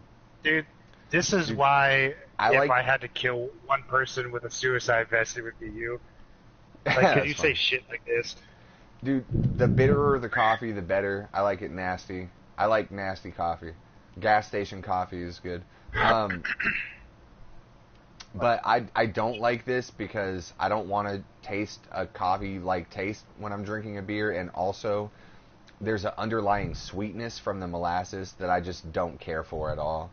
I don't care for, like, I really like a sour, but I don't like, there was one sour I had, with like a strawberry taste, and I didn't care for it that much, like the sweetness of the strawberry. I don't like a sweet really in my beer. I mean, there are a couple of exceptions, of course, like the one, the Fruity Tang that I reviewed the other day with Taylor when Taylor was on.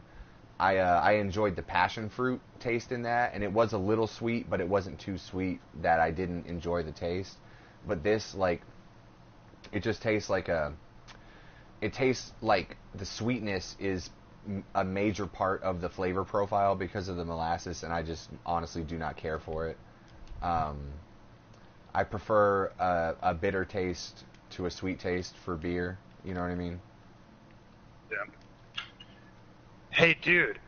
What's up? I fucking forgot to told you. My sister and I pulled my bike out.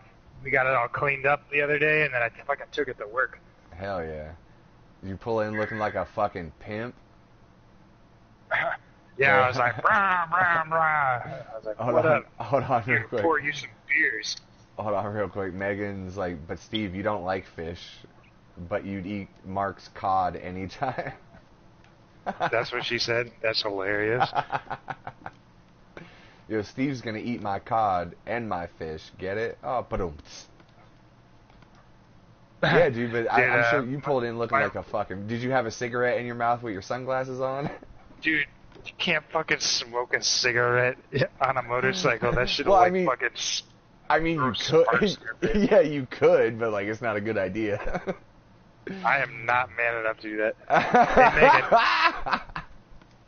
Speaking of cod, Megan... I feel like you are man enough to do that. Speaking of Megan, cod, what? See, I said, speaking of cod, I'm drinking her margarita mix that she also left in my fucking fridge. What does that have to do with cod? It doesn't. It was just me making a bullshit segue. Oh. So speaking... yeah, good. I'm not even gonna try.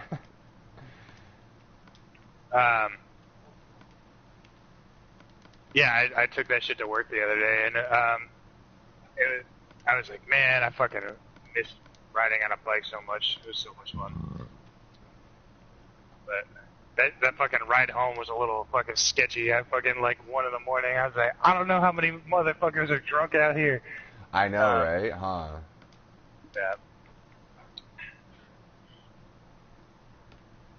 But it wasn't too bad. Be careful, man. You gotta be careful.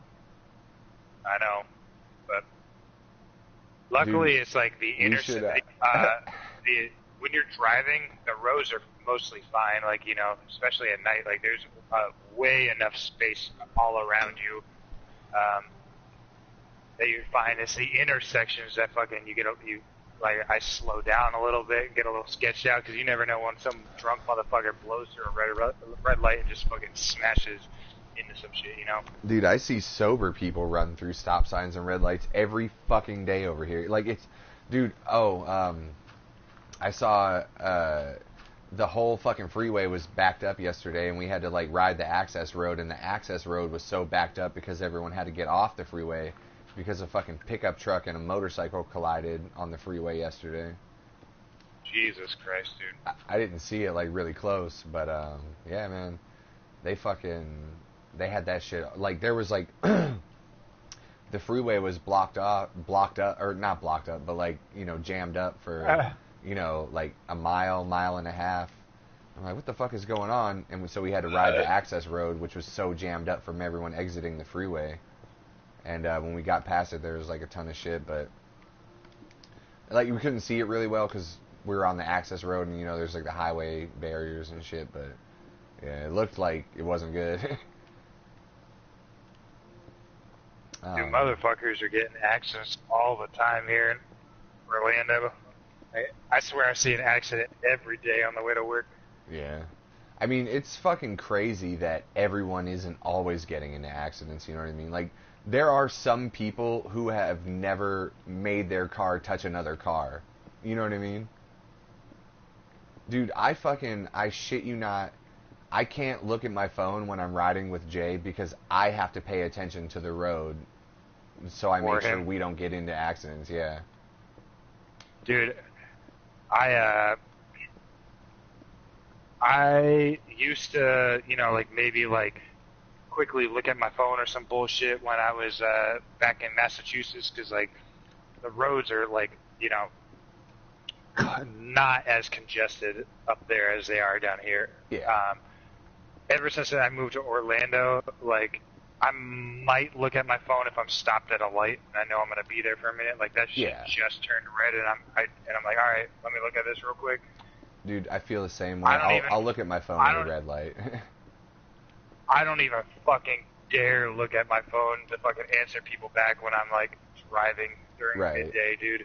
There's so many motherfuckers and people are switching so many lanes without blinkers and so many dumbasses are like not paying attention and like slamming on their brakes and shit like that. I'm like, dude, I need to pay the fuck attention. I almost get hit every fucking day walking across the street to the store next to my house, because it's like a highway, like a country highway road or whatever, like on the edge of town. But I almost fucking get hit almost every day because people are just not fucking paying attention. I have the same philosophy as you. I'll look at something at a red light. The only exception, you know how I always have my headphones in. Like I always have a headphone plugged into my phone. So if someone calls me while I'm driving, I can look and see like, oh, someone's calling me, answer it real quick, and then I'll just put the phone back down. Like it's in my headphones. You know what I mean? I don't even use the phone regularly while driving. Like regularly putting it up to my head. Sorry, I got a like weird burp trying to come up.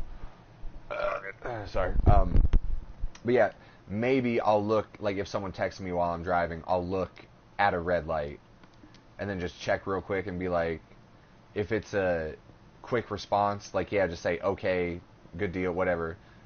If it's something that I'm going to have to reply to, or maybe I'll just call the person, but I won't do it. I'll just wait till, like, the next red light or when I get to where I'm going and shit, For sure, dude, man. It is not worth it. I feel like so many motherfuckers, like, in your town and in my town drive so goddamn aggressively compared to, like, how they drive in Massachusetts, and like Massachusetts has got this reputation for like everyone on the road is a masshole or whatever. Like, but I wouldn't say that might be true. Like people like are aggressive in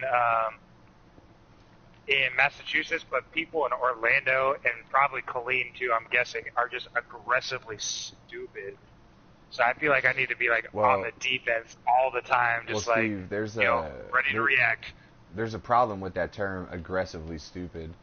I don't think I think that they're so stupid that they don't even know they're being aggressive. Like aggressive is something that you have to be conscious of what you're doing. Like being aggressive, like you have to be conscious of being stupid, and they're not. They're stupider than that. They're dumber than that. I think aggressively stupid makes sense from the fact that they're like, I'm stupid, and I'm leaning in hard on it. They're like, I'm fucking stupid. Oh, like embracing it? Like, I fucking know I'm stupid, and I'm just gonna be stupid. And I'm not gonna use my blinker. Cut you off. I gotta be somewhere because I'm fucking stupid.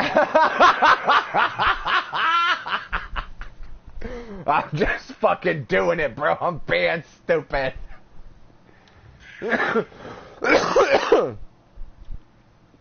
My fucking kids are stupid. Dude, no one knows how to drive here, man. No one. I'm surprised there aren't accidents. I'm surprised that this town doesn't survive on people saving other people from accidents, like the economy of that. You know what I mean? Fucking vigilanteism. Vigilante fucking EMS. Hey, Megan sent me a text a few minutes ago. She was like, yeah, let's just ask the on-call doctor when they tried to suck their own dick. And I was like, you should. She's like, funny. Not. I was like, I thought that was pretty fucking funny. What if, doctor, when's the last time you tried to suck your own dick? Or is she like at the hospital or what? She works she's at work. She works at a hospital. I'm tripping. Yeah, okay, my bad. Yeah.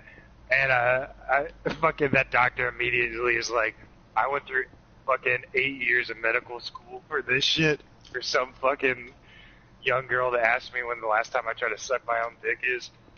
You should ask him if it's possible. Like, doctor, I was having a debate with my friend. I don't know if guys can suck their own dick or not. Is it physically possible? This is a serious question, doctor. We're going to have to ask you to go home for today. You're under fucking peer review or whatever. Doctor, I have a strictly medical question.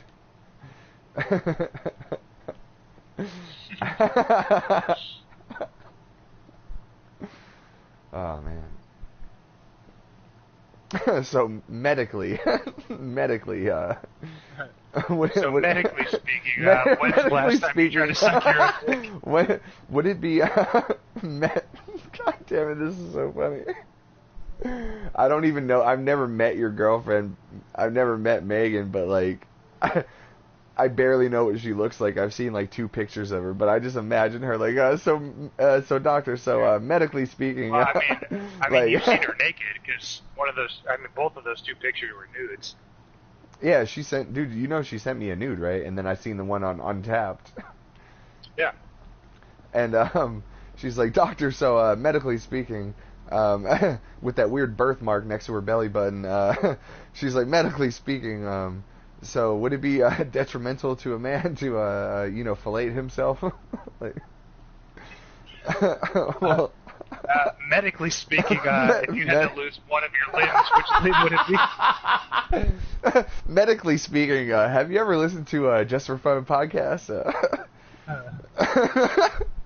Just for Fun podcast, the most medically correct podcast out there. Hey, I've really been clinically proven for laughter. 4 out of 5 dentists agree that Just for Fun podcast. It's bad for your teeth. Oh, it is bad for your teeth, man. I smoke a lot of cigarettes. Hey, I've been really enjoying the Dr. Drew podcast also, the past couple episodes. Yeah, man. It's a good podcast.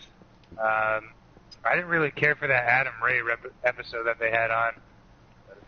Well, they kind of kept talking over each other and jumping around a lot and shit, but that guy's really funny, Adam Ray. I've heard him on several different podcasts. I like him. He's pretty funny. But, yeah, they've had some good guests on. They're pretty fucking funny. I know a doctor who would do this podcast. Megan, get this doctor on this podcast. I can't wait. That doctor would be like, how many listeners do you guys have? 1 every week. Sally Beats. No, I don't know. It's not... It's probably not Sally Beats, man. There's one person. Dude, I get there's one person who watches the video every day. I don't know who it is. Yeah, it's probably you when you visit the video to make sure that it's fucking uploaded right.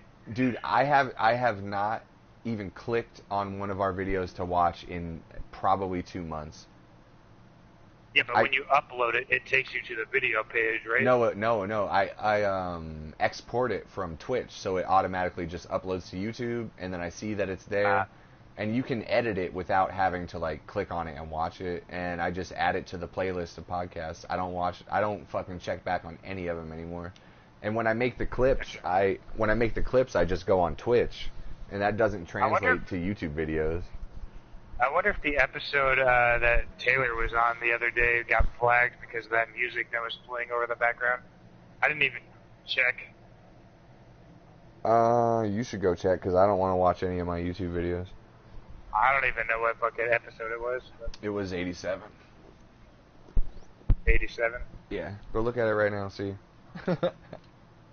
Because if it was flagged, I wouldn't... If it was flagged, I'd still be able to watch it no matter what, so you have to check.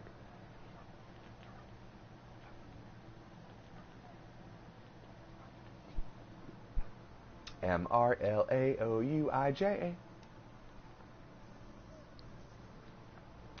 What else is up, Megan? How you been? Tell us about your day-to-day shit going on right now.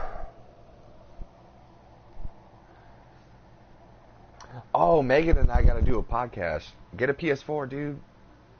Dude, Steve, buy this girl a PS4. You fuck. Dude, she's about to be moving down here June 1st. Gonna have all the podcasts with her. Oh, June 1st? Fuck yeah. All right, Megan. We're doing our podcast as soon as you move to Steve, or to move to Florida then. Move to Steve. Move to Florida with Steve. The state of Steve. Within Florida.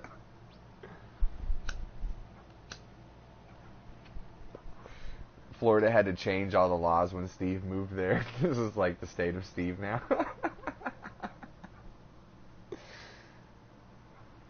Oh, dude, I fucking played dominoes with Mike the other night. And did I ever tell you, we have an app that we can play dominoes with each other, and it's normally always him beating me. But I've been fucking dogging his ass recently. Like, the game likes me. And it's totally, like, one-sided. Like, the game is, like, not rigged, but it's just set in a way where it's always one person that wins. And I basically raped him at dominoes the other night, man. I would be scared to move to a state named after Steve. Yeah, no, you dude, can be both. We, Mike and I had some really good conversations Wednesday and Thursday, man. It was fucking really good. It was fun. I mean, of course, I wish you were there too, but we were fucking killing it, man.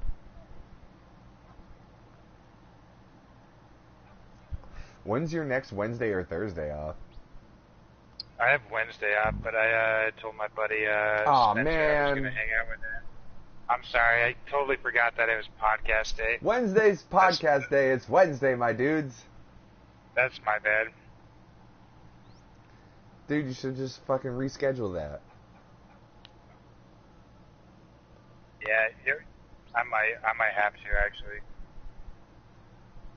I gotta talk to Mike before he goes to jail. I know.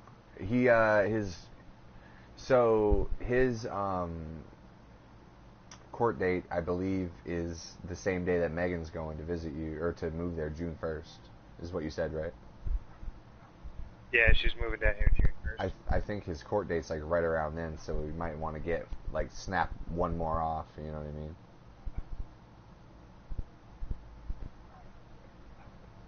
Dude, this is episode 90, you know that? Hey man, we're doing it. We're fucking doing it, bro. I'm making more content for myself than I ever could possibly be interested in perusing through. Dude, we've said so much questionable shit on this podcast. Imagine if this was somehow preserved in the record and people had to good enough to fucking go through and comb through all the fucking videos of what people have fucking said and uploaded to fucking podcast or YouTube or whatever. Right. We're all fucked. I know, imagine if somehow a ton of information of the human race got lost and this somehow survived and they had to use this as part of their understanding of what the world was like. Well, I don't know, man. I guess I need to roll blunts and get some Colt 45. I don't know, man. You know what I mean? It's say questionably racist shit from time to time. I know, right? Fucking Mike. Dude, could you imagine if all of like human history got lost except Just for Fun podcast somehow survived. Exactly, man. Like, and like this is like, and like we're the storytellers of like human history as we know it. Why? They'd be like, listen to these fucking Neanderthals. Why does that Mexican guy, that drunk guy, say nigger all the time? It's weird. I don't know. What does that mean, Mom? Why are they playing? Oh, dude. Why are they playing shit, mariachi music and Indian jazz at the same time? Hey, I was gonna say this is not a joke, but it literally is a joke. I thought. Oh, good one. No. I want to describe a joke to you that I thought of. Like, it would be kind of a new bit. Mark describes a joke. I got a new. No. This is apparently I've done some stand-up jokes that I wrote on this podcast before. Hold on. Yeah, but you've never described a joke before. No. I'm gonna make a joke. Oh, that's a nice picture. Megan sent me a picture of you guys. Fucking. Oh, is that us on the way to the beach? Probably. Fucking mustache. God damn it. Sun's out, guns out, bro. Dude, I'm not getting rid of the mustache anytime soon. Fucking mustache. You remember in Fooly Cooly when they were always talking about that one guy's eyebrows? Megan likes the mustache. I know she likes the mustache, but I don't like it. I don't care what you do, though. You keep the mustache. I don't give a fuck. Can I tell you a fucking joke? I'm not tickling you, Mark. You don't have... Yeah, I'm not ticklish anyway. Fuck off. Can I tell you this fucking joke or what? I guess. Sorry, I'm fucking like pounding Megan's margaritas that she left here. So the joke would go something like, when I was a kid, I used to like to say the word shit, but my parents were like, don't say shit, don't say that. Why not? Well, it's an adult word. You need to be an adult to say that. I'm like, well, what's an adult? Like, well, you need to get older. Like, well, how old do I have to be to say shit? Well, you need to be an adult. You can't say shit because you're a child. You have to be at least like 18 to say shit. Well, how old do I have to be to say nigger? Like, can you imagine a kid telling that? Your idea of stand-up jokes remind me of like it's just like a joke. Open mic jokes. Like, I know. See, like, where you really make me laugh is like when you have like but it's just a joke that I thought of. Yeah, when you have like when you story tell, that's when you make me laugh. That's what you need to stick to. Don't quit your day job. I know. I'm just saying. I just thought of that, and I thought it was like slightly humorous, so I thought I would share it with you. But remember the other one? I saw. I was driving down the street, and I saw a sign that said "Drive like your kids lived here." So I turned around. Like, I don't want to be there. You know what I mean? Megan just texted me. She said, literally, fuck you for drinking that margarita shit. Fuck you. So, as I did to Justin that one time when I made him quit the podcast. Megan quit the podcast? Now, I'm going to send her a picture of the margarita. Well, it's not like it would be even good by the time... Hey, can you come save me? Oh, never mind. I got a pickaxe. Yeah, that shit would be fucking disgusting by the time she got here. Exactly. You should be thanking Steve. She already opened the bottle. That shit doesn't last.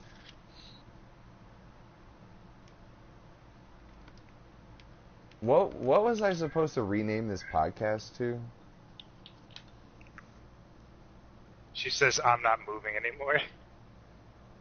All right, Mark, no podcast for you with Megan. She's not moving anymore because I'm drinking her margarita. No. Dude, maybe she's literally not moving anymore. Like, she should get some medical attention. Good thing she's in a hospital. Shit. Well, good thing she works at a hospital. As the doctor's, like, putting her unmovable ass on a gurney, she's like, have you ever tried to suck your own dick? What's your favorite kind of porn? Hey, what am I supposed to rename this podcast to? Write it down if you have a pen. I do have a pen. It's May the 4th be with you edition. Yeah, today's May the 4th. All right, speaking of which, I'm sure you, Mike, talked about this, but how sad is it that fucking I know. Peter Mayhew died? Chewbacca's gone, man. I didn't realize. See, I was at work. I know. You guys texted me that, and I was like, what the fuck are these drunk-ass motherfuckers talking about? And then I went to, and I was in the bathroom, and I was like, all right, whatever, cool. I was like, I think I both texted you, like, word. And then, No, then you I went to texted Mike Twitter. something different. He told me, bro. Whatever. Anyways, I went to the, and I was, like, in the bathroom taking a piss, and then I just went to Twitter real quick, and I was like, Peter Mayhew dead, and I was like, oh, shit, that's what they meant. And then, but the crazy thing is we were playing Star Wars on the screen at the bar all night because the manager just like put that shit on, and so I walked out and I was like, "You killed Chewbacca." She's like, "What are you talking about?" I was like, "Peter Mayhew's dead. You killed him by playing this movie at the bar tonight." Hey, do you have a pick to pick this up, this emerald? Yeah, I got one. All right. It's not gonna pick up the ore. It's not gonna pick up the ore. It's gonna break it apart, but. Oh, no. Hold on. I'll pick it up. I want to pick it up. Yeah, this fucking Mustang guy. God damn it, this fucking guy. Yeah, man, that was pretty crazy, like, and this is the first May 4th since Star Wars came out that he's not here, man. Fucking Chewbacca, bro. Dude.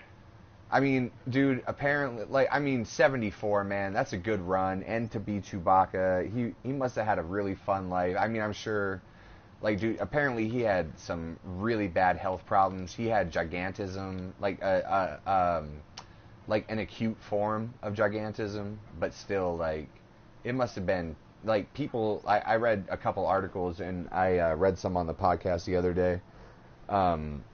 Apparently he was like really in pain and stuff, so you know, I'm sure he had a great life, but it's still kind of sad. Chewbacca's gone, man. Yeah, it's pretty sad, but remember that Coke Baka? That's the fucking world we live in, man. Yeah. Everyone's getting old, that they're dying. Everyone that like we've watched since we were kids. Yeah. It's like weird because like we live in this like weird pinnacle of like pop culture, right? That where like for a long time, like most people from pop culture, like there have been like most people from pop culture have been alive, you know, like pop culture from the 70s up till now. We're like reaching a point where it's like that's really when David it started Bowie's too, gone, you know? Robin Williams is gone, fucking you know, Star Wars characters are dying. Like, you know, it's as we continue on, it's going to be like basically the 70s is where like celebrityism is like really hit the pinnacle of like what it is. Because it was so it started becoming easier to distribute everything. You know what I mean? Distribute everything. Yeah. And so it's like now it's going to seem like fucking every year is just like taking. Yeah, it's like the end of the first. People. It's the end of the first like major phase of it. Like, let me think of the words I'm trying to use. Phase of pop culture, basically. Well, it's like it's starting to come to the end of the first major phase of American popular, like super popular stars. You probably said it better. You know what I mean, though? Like it's starting to come to an end. Like all of the, I mean, so many of them are already gone, and there's just like a few for people so that are long, still. Yeah. It was like somebody here and there died, you know, like, and like it was sad. But now it's like all these motherfuckers are dying all the time. It's like, god damn, man. I feel like it's kind of sad also because at some point, so right now it's like so many revered and famous people are dead, but their work is still relevant. But there's going to be a time, like maybe 50 years from now or whatever, that there's going to be like a whole new regime of people, and everyone that's dying right now is eventually going to be like forgotten, or their work is going to be considered not relevant anymore, you know? And it's going to be studied by like historians, and then the historians of that aren't going to be like really well funded, because who the fuck cares about fucking Carrie Fisher anymore? It's 2050, motherfucker. You know what I mean? Like David Bowie's got some fucking timeless fucking songs, but at some point, he'll probably be timeless though. Like even. But no, I'm saying at like some point, like in 2050, they're going to be like. He'll be like a niche, You know what I mean? Well, what I'm saying is like content is reached a point of like critical capacity where it's right. so much music and so many movies and shit gets like released nowadays that nothing has like a timeless value on it anymore. Right. Do you I would say David Bowie is timeless, but it's gonna reach a point it's where gonna like, reach a point where it's irrelevant. So much new shit has come out that like no one fucking cares about like the old shit. It's right. always about what's new, and it's like already feels like that. Now let me ask you this: do you feel like there will be a point where everything splits back instead of everyone being interconnected? Like we're all going to be interconnected within communities, but do you think like there's going to be so much shit that it splits back up? Like, because everything is kind of like homogenized now. Everyone's kind of in the same community. Like everyone's more integrated now than say 100 years ago. Like our worldwide community is more integrated now than it was 100 years ago. Do you think like with the mass amount of media coming out now that people are going to eventually go back into like more niche type groups and be less like a community, or do you think we're all going to like blend together? You know what I'm saying? Because as more stuff comes out, there's more people that are just going to gravitate to a single community. Like a lot of people gravitate to the Marvel movie franchise community, the Marvel Cinematic Universe. Like a lot of people are a part of that community. But do you think that as more and more shit comes out, there's going to be a shift towards like, oh well, I'm part of this sub community, like almost like a subreddit? Like, do you think people are eventually going to get into like smaller communities because there's so much shit out there that they just want to belong to a community of tight knit people that just like a little niche of society? You know what I mean? Like I feel like this kind of like almost calls back to the fan service kind of shit, you know, that I was talking about earlier. Well, I'm just talking about like, how people are going to react to all the shit that's going to come out. Like not specifically like hear me out. Okay. I was saying like so much shit is going to be released. It's getting up to a point where they're like it's getting cheaper to that make certain things. While like obviously movies still have giant inflated budgets, it's like coming to a point that's cheaper to make things in terms of like materials that they're allowed to like what you're saying is fan services, but people want to belong to a community that is like it's gonna almost seem there's gonna be like so much shit being made at some point that it's gonna almost feel like nothing's being made because you don't pay attention to all the other bullshit that is being made except for what you feel like you belong to in your kind of community. Right. Well, we're drowning. So I think part of the point with what you're getting at too is that it pays for itself. That's the weird thing about it. It pays for itself. Yeah. Yeah. Yeah. I mean, like so much shit's gonna be getting made that I think there's always going to be a certain population group that gravitates to some kind of thing that is going to like help that generate a profit, whether you belong to that kind of community or not. Right. So like, when you create so many like when so much stuff comes out, there's so many more things that are in. Like, say, there's a certain amount of horror movies, and as more and more horror movies come out, there might be like, oh, we need to go to bed. Let's go to bed. There might be a certain amount of horror movie enthusiasts who only like to watch a certain genre, and then that'll split into a microcosm. But, like, what I was trying to get at is, like, not just movies, not just video games, not just music videos, whatever, just all of it together. When so much comes out, there's like, do you think we'll get divided again as opposed to more unified when there's so much shit and then there's so much individualized content for whatever one person thinks that they'll be? Like, so they just try to find people that are just like them as opposed to trying to find their space within the community of everyone around them. You know what I mean? I'm Like definitely everyone, not a as opposed to sociologist, but I do feel well, that I'm not either. That's why I like talking about it. but I do feel like like growing up, it was everyone needed to express their own individualism, right? Mm-hmm. Which is kind of like become like everyone's an individual person, but we all accept each other. So it's kind of become like a melting pot of that.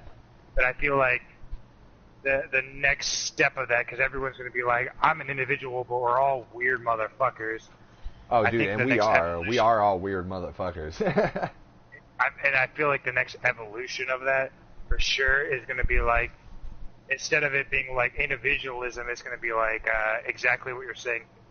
Groups are going to faction off and be like, well, the way I feel like an individualism is if I hang out with these other people that have exactly the same interests as me, and fuck all those other people, and it's just right, all and that's kind of like cliques will form, you know? Right, and that's scary because they still have to interact with other people. Like, yeah. I'm a car. I think they'll still interact with other people. Well, yeah, but they'll resent it. I think they're gonna be like, I'm a car nerd, but I have to deal with this dude that works at the fucking thing. I'm just gonna hang out with these motherfuckers and not those motherfuckers, because those motherfuckers don't make me feel good about my individualism, you know? Right, like, and then we get separated, right? Like, yeah, it's secular. I think it's scary, man. Like, fucking this. Let me tell you, and this really made me think last night. So I walked to the store yesterday. I was trying to outrun a thunderstorm because a thunderstorm was coming. It rained all night last night. And I made it, by the way, just for the... I'll Tarantino the story. I made it home without getting wet, like as a few drops of water started falling, and then it rained all night. But I walked to the store. Got wet. Slipped right off that chair. You know what I'm saying? I walked to the store, and as I'm arriving, I put out... I was smoking a cigarette. I put it out, throw the butt in the trash can, because I'm a responsible fucking human. And I'm approaching the door, and I notice a man approaching the door from the inside going outside. And I was like he was already about to open the door. So I just held back for a second. Like, I didn't want to impede him from opening the door.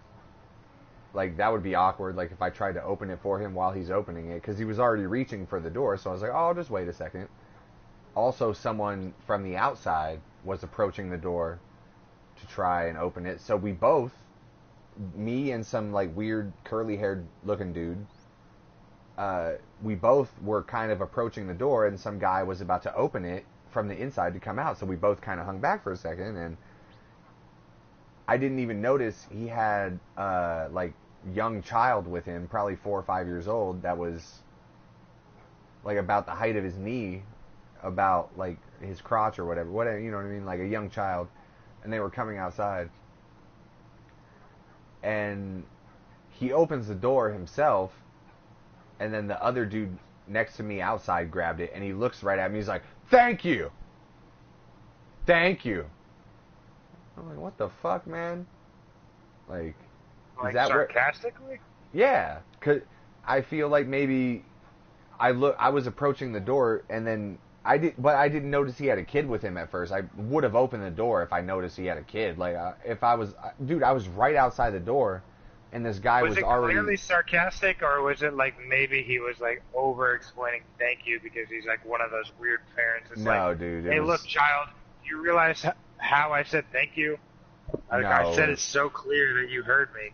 No, it was sarcastic. I'm just curious.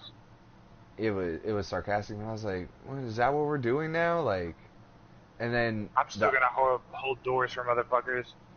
Well, no, it's not that I think he was like, he maybe misjudged, maybe I misjudged the situation, but it seemed to me like he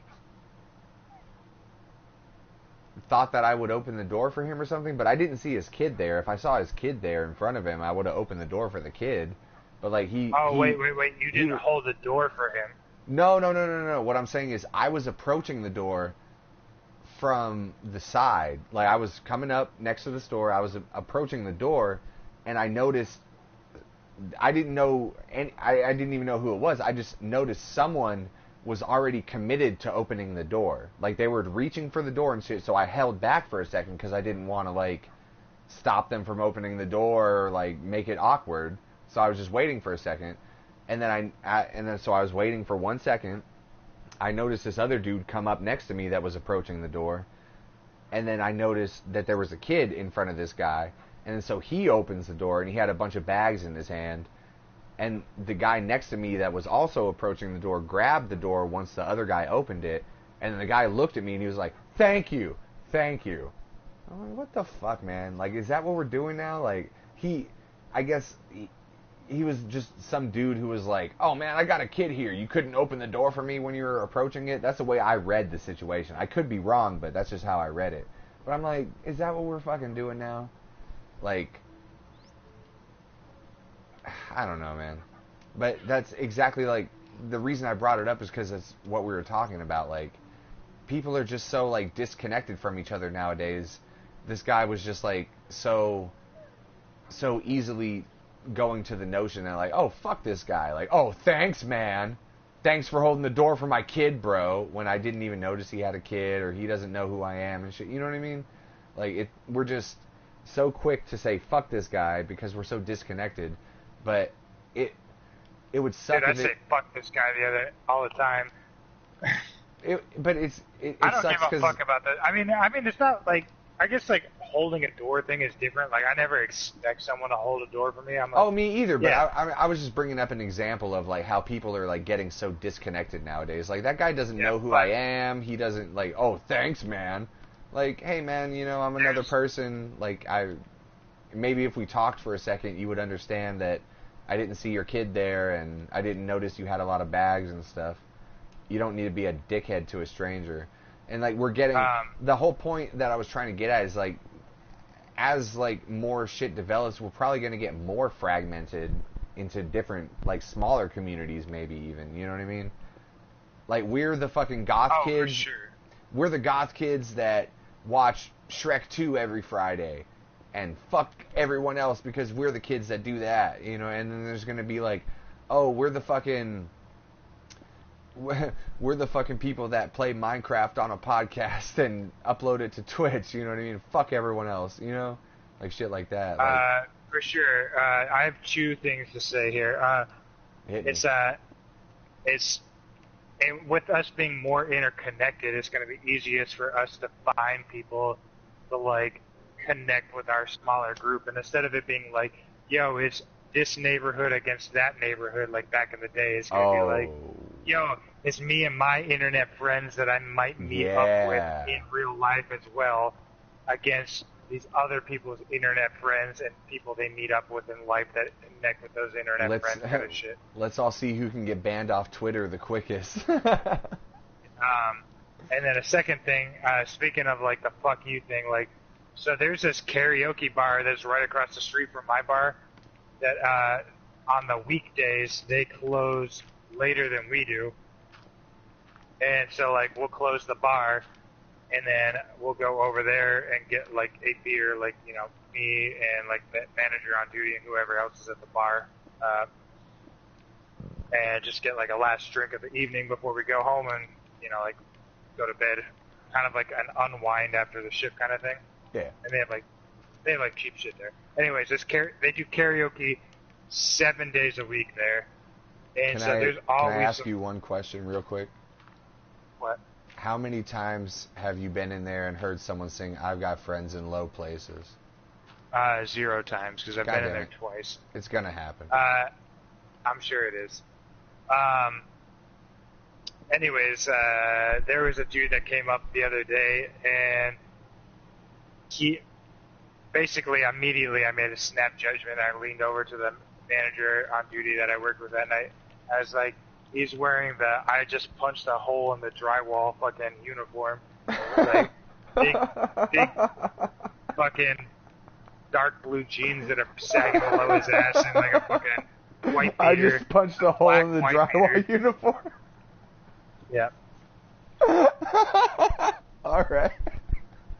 He was wearing big blue jeans, sagging, and what? Yeah, he was wearing big blue jeans, sagging. Like, I wouldn't say they were Janko jeans, but they were like loose and they were like sitting below his ass, and like a dark white beater. And he had like fucking run some like shitty gel through his fucking orangish brown hair. And he looks like he's like sort of worked out a little bit, but he's like fucking white as fuck. Like never, like looks clearly like he doesn't step out in the sun. Steve. What? I just finished the beer. I don't like it. Oh, baby, a triple. Word up. Oh, yeah. So, this fucking guy... I was listening to everything you were saying. I just wanted to end the segment of me reviewing a beer. I don't like it. Anyway. White skin, red, brown hair that he looks like he doesn't ever go outside. Yep, that's all I got. Come on, man. Dude, I explained it, but you were so busy, like, oh, I don't like this beer, that I, like, talked through the whole thing, and you're like, oh, what'd you say? Oh, I killed this beer. I wasn't really listening to you. No, I was listening. That's what you just did to me. No, I was listening.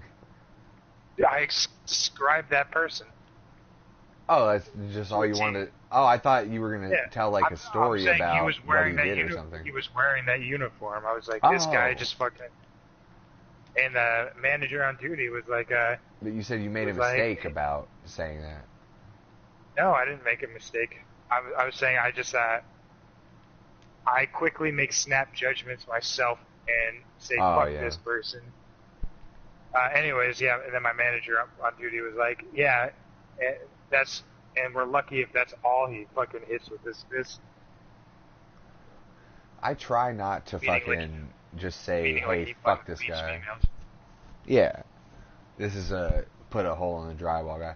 But you would see me on the street and be like, hey, that guy looks like he has a podcast. But really, I put a couple holes in drywalls with my hand before, you know what I mean? I mean, I've done it. It's better than hitting a person. Yeah, but I feel like you should be able to control your rage enough because you're an intellectual human being that you don't need to fucking... Well, yeah, you don't need to do that, but I do feel that there is some merit to just releasing whatever anger you have instead of sitting with it. There is definitely not, man. Like, go take a kickboxing class. No, that's what I'm saying. Like, hit some... No, not punch holes in the fucking house. Yeah, like, you can fucking just hit something, like, if you have a punching bag or something, just fucking hit the punching bag and be like, oh, yeah, I'm for sure. angry about this. I'm just gonna hit the punching bag and think about it, you know?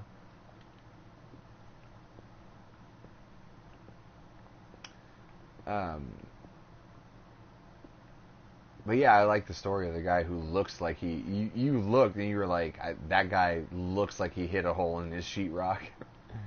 Yeah. Dude, so the senator of Florida, his son, who's like fucking in his 40s, wears like a light blue polo, tucked into khaki, like loose-fitting khakis with a brown belt, has a voice brown like a braided grater. belt? Is it a brown braided belt? No, it's not. I know what joke you're making, but no, it's not. But anyways, he talks like he's got a voice like a cheese grater, and like a cheese grater like that. Yeah. But yeah, more nasally. Like he talks like he has a cheese grater like that, like more nasally. Yeah, kind of like that. Anyways, and he's got like his fucking phone like on a clip on his belt, and he's got like fucking like. All right, like, can I just say fuck those people? Cheap grease in his ear. And this dude, he's clearly on the golf course getting drunk every day at 11 a.m. He goes to this fucking karaoke, this shithole dive karaoke bar, and you all seen the him? time. I saw him the other day, and they were like, he used to come into our bar, but then he stopped coming, and he just comes to Big Daddy's, the karaoke bar, drinks fucking cheap ass liquor all the time, and gets fucking drunk as fuck. Fucking senator of Florida. Wow. I mean, motherfuckers need to unwind, man.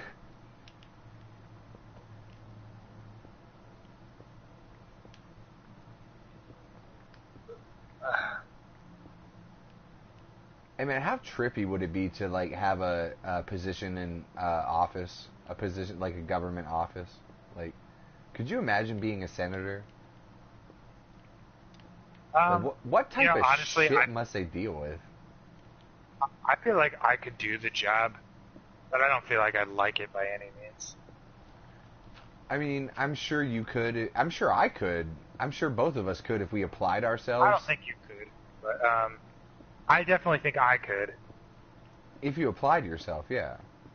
Yeah, but I don't think you could. Like, I wouldn't push it, Mark. But like, how fucking crazy would that be? I don't know, you- man. you I must bet you have it's to deal probably with some way shit. more lax and fucking bullshit than you think it is. It's probably like a lot of fucking waiting around for shit to happen. That's You know what I mean? think it is. Like, you're like, oh, I got this meeting. I guess I'll wait around. I feel like having a position in office is like basically going to an airport every day. Oh Like, God. You spend more time waiting for your flight chilling generally around, than you are actually on your flight. And then you get like a piece of important information. Okay, and then wait like another week for that to happen. I mean, they must be so bored that they just fucking go to the fucking karaoke bar, like a dive karaoke bar. Like, Yeah. fuck Well, it. this wasn't actually the Florida senator. This was his son. It's Oh, just the Florida senator's was son. old. Oh, okay. Yeah, but he was just old as fuck, you know. The Florida senator was, so his like son was like in his 40s, like mid 40s. Just hanging out. Don't need to do anything. Go to the dive bar on Tuesday. Dude, and then Sing there's this fucking other I got dude friends that in just, low like, places. There's this other dude that's like fucking he's like tall as fuck, and he's like at the karaoke bar every night Taller than getting you? drunk. Yeah, dude, he's like really tall, and he's old. Like, he's got to be in his mid 50s. Dude, it's Or maybe Peter even early Mayhew. 60s. It's Peter Mayhew. He And- didn't die. No, He didn't die. He no, moved to this- Florida. This guy isn't that skinny, unfortunately, but this motherfucker though, just like gets fucking lit, and you can see him like he'll be like dancing around to this karaoke, and there's like maybe 20 motherfuckers in this bar every time we get there, and this guy is like dancing. He's like the only one dancing. There's like some people at the bar sitting there drinking their drinks. There's one person singing karaoke, and everyone's just kind of like watching, because it's like 1 in the morning on a Tuesday. It's like a sad time to be there if you're like, if that's Yeah. what you're doing, and you're not just getting out of work. And I think we're alone now. Doesn't seem and to this be dude will just, like, anyone around. dance, and you can see like people, they're like nice to him, like, hey man, nice moves. And he's like, oh, thank you so much. And then he'll like go and sit down with them and just like start talking to them, and you can see them all uncomfortable, like, yo, what's this weird fucking drunk, fucking weird motherfucking looking dude just sitting with us? It sounds like the doorman at the store across from my house. Running And, just as like, fast as we can. Holding then, on like, to on one top- another's hands. And on top of that, it's like, you never, like, when you're at the bar, you always lose track of this dude, even with it being basically empty. Like, you're like watching whoever's like singing karaoke or talking to your, the person you're there with. Like, this dude will like be dancing on one side of you, and then like what seems like a second later, he's like all the way across the bar, like fucking dancing over there, like fucking finger gun dancing, like. Like, what the fuck is going on? I feel like I'm in a fucking paradox.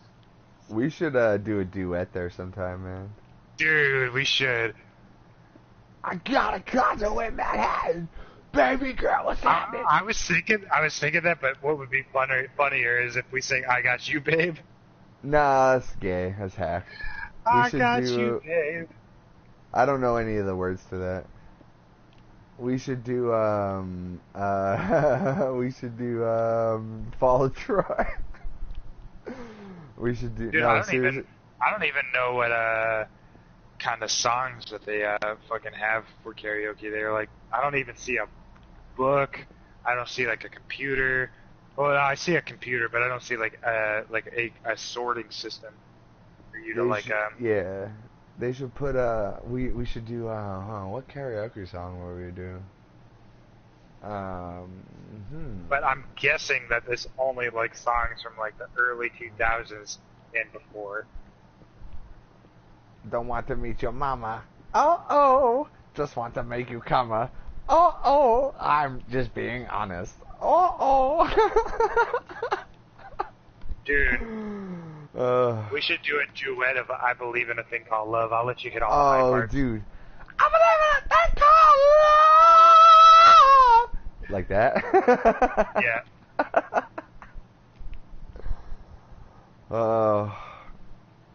You gotta get the chorus though. I believe in a thing called love. Just listen to the rhythm of my heart. The chance we can make it now.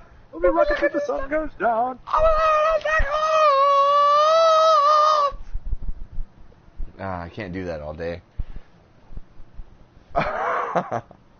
That would be fun, man. Like, what do we do at the end when there's no lyrics? Actually, what we should sing is Under Pressure. Like, I could be David Bowie, and you can be Freddie Mercury.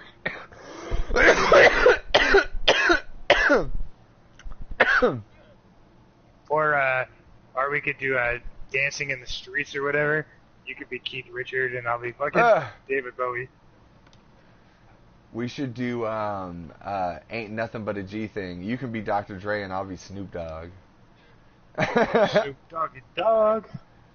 Ain't nothing but a G thing, baby. Too low that niggas going crazy. Death Row is a label that pays me.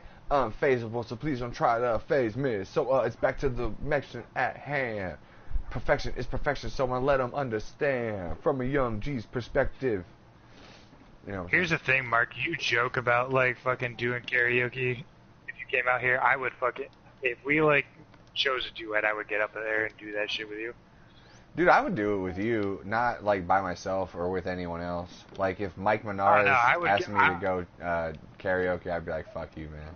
I would do it with you. I would fucking buy us drinks all night long, and then fucking we go up there and do that shit.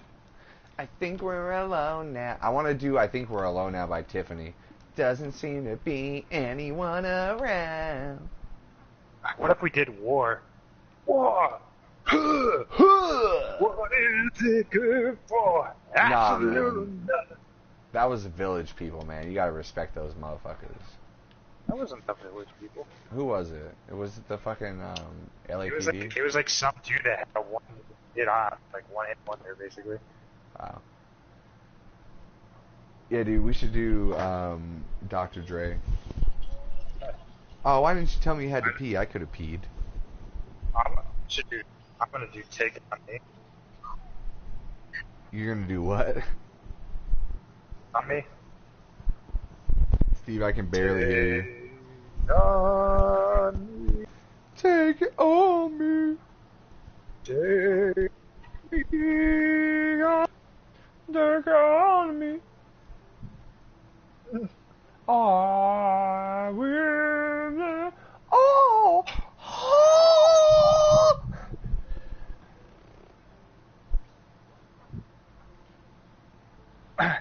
We could do a System of a Down song, and I'd do Surge's parts, and you could do that other dude's part. Why do we always fight the war? Why do we always fight the war? We're dumb as fuck. Why aren't we doing a Linkin Park song? We know all the fucking lyrics to a Linkin Park song. Fucking, we could do Faint. We could do the fucking number 4 off of the first 2 albums, whichever of those songs are called. Points of Authority. Forfeit the game before somebody else takes you out of the frame. Put your name to shame, cover up your face. You can't run the race, the pace is too fast, you just won't last. Oh, 13-year-old me is hype. Oh man, that shit would be fucking fun. I hope they have some Linkin Park.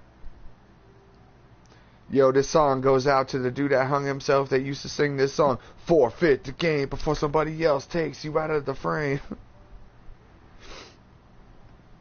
Dude, that shit would be dope as fuck. We have to dress like B-boys, though. Like BC Boys. We have to dress like some B-ballers. And then do that shit like it's crunk. We gotta get crunk with that shit. We could brush up on our ICP lyrics. Bitch, it's too dope. Before I throw you this dick, I throw you some soap because you been in the barn all day. Milking cows and fucking with hay.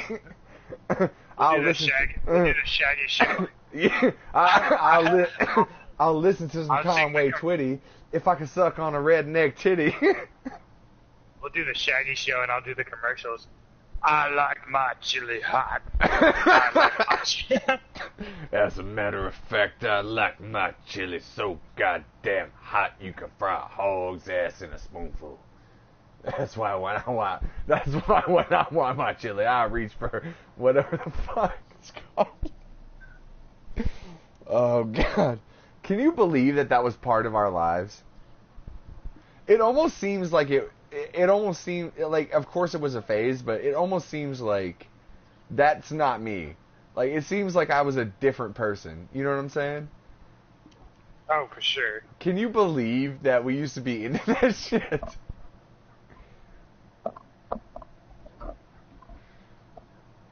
I wish I wasn't. I mean, I feel like it's not like, I feel like it's fun that we went through that kind of shit, but like, there's no way I would. I'm glad that I'm not like going to the fucking carnival of Juggalos or whatever the fuck every year. You know what I mean? Ugh. Like if I was there, I'd be like, "What am I doing?" Oh my God! This patient just came in and forgot he had an appointment, and he was like, "Oh yeah, sorry, I'm kind of stoned." Like, okay, buddy. So he does have an appointment? Yeah. But he forgot why he went there? Yeah, I guess. Like, he walked through the door and was like, why am I here? Dude, I don't think I've ever been that high. I've been that high, but, like, not in a public place. Like, that's I'm what not... I'm saying. Like, am I at Walmart? Like, why am I at Walmart? That's, like, another level of high. Like, I've done that in the house. Like, walk to the fucking kitchen. You're like, oh, yeah, of course. Like, what the fuck did I come in here for? Yeah. Yeah. But I've never been so high, like, I got in my car, showed up at a place, I'm like, why am I at Walmart? Yeah, exactly. Fucking A. This guy's fucking in for a ride.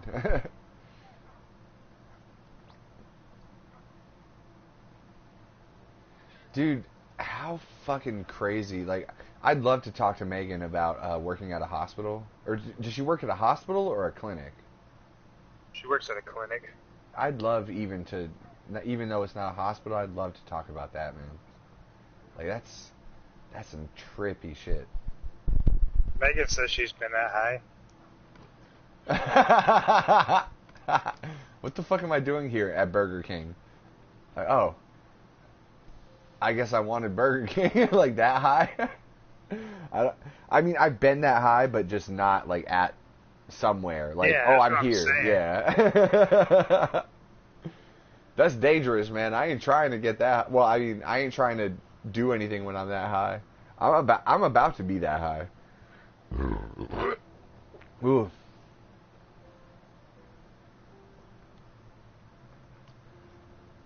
I'm about to throw up. Shit. There we go. Whew. I lit my blunt back up, Steve. Yeah, I think she's confused by what she said, because she's like, I had a therapy appointment once and remembered I had it like a minute before it was supposed to start, and I called and I was canceling when I was technically a no-show. Oh, so that's different. That's like, yeah. You're home and safe. Yeah, she was so high that she forgot that she had an appointment, but not showing up to one. Like, what the fuck? What the fuck am I doing here? Oh, she said, I've been so high driving to Boston and asked Skylar, her ex-boyfriend, where we were going. God damn. Hell yeah. That's the kind of high I like to get, man. I am trying to get that high. Dude, you've been that high before. You've been so high you forgot we'd done a podcast. Like, you're like, what's a podcast? Dude, I've been so high, I thought my brain was melting on the I podcast. know. I remember you're like, dude, I'm sorry, guys. I have no idea what's going on right now. Like, but I'm saying I'm trying to get that high. Like, I haven't been that high in a long time. dude, I'm trying to get that high, man. Fucking, I need to tell Jay to give me a fucking cookie, man. Fucking, Megan's like, you need real weed. I'll bring some down when I move. I was like, yeah. Yeah. Hey, send some in the mail to me. They don't check it. You mean Frank Tarkenton? Well, no. Send it to me. Oh, yeah, send it to Frank Tarkenton, but at my address. Officer, I don't know who. Officer. Whose fucking Oh, package dude. that is? I think That's Frank Tarkenton's. I think the legislation to decriminalize small amounts of weed in Texas is about to go into effect. I believe they voted positively on it. That's awesome, man. But small amounts, of course, they'll still probably take you to jail if you have like an ounce or fucking Yeah, but you could like 10 different bags. You could get like what little bit you get from fucking Money Mike, and you just get a slap on the wrist. They won't take you to jail and imprison you or anything. Yeah. It's gonna be nice. I need to call someone whose name rhymes with that guy's name today or tomorrow. Tony Tyke? Yeah, I need to call Tony Tyke tomorrow or today, maybe. But that's like really cool, man. At least the fucking decriminalize. I went to jail for that shit before, man. It's fucking stupid. 0.2 grams of weed. 1/5 of 1 gram of one weed. Fucking. How rude.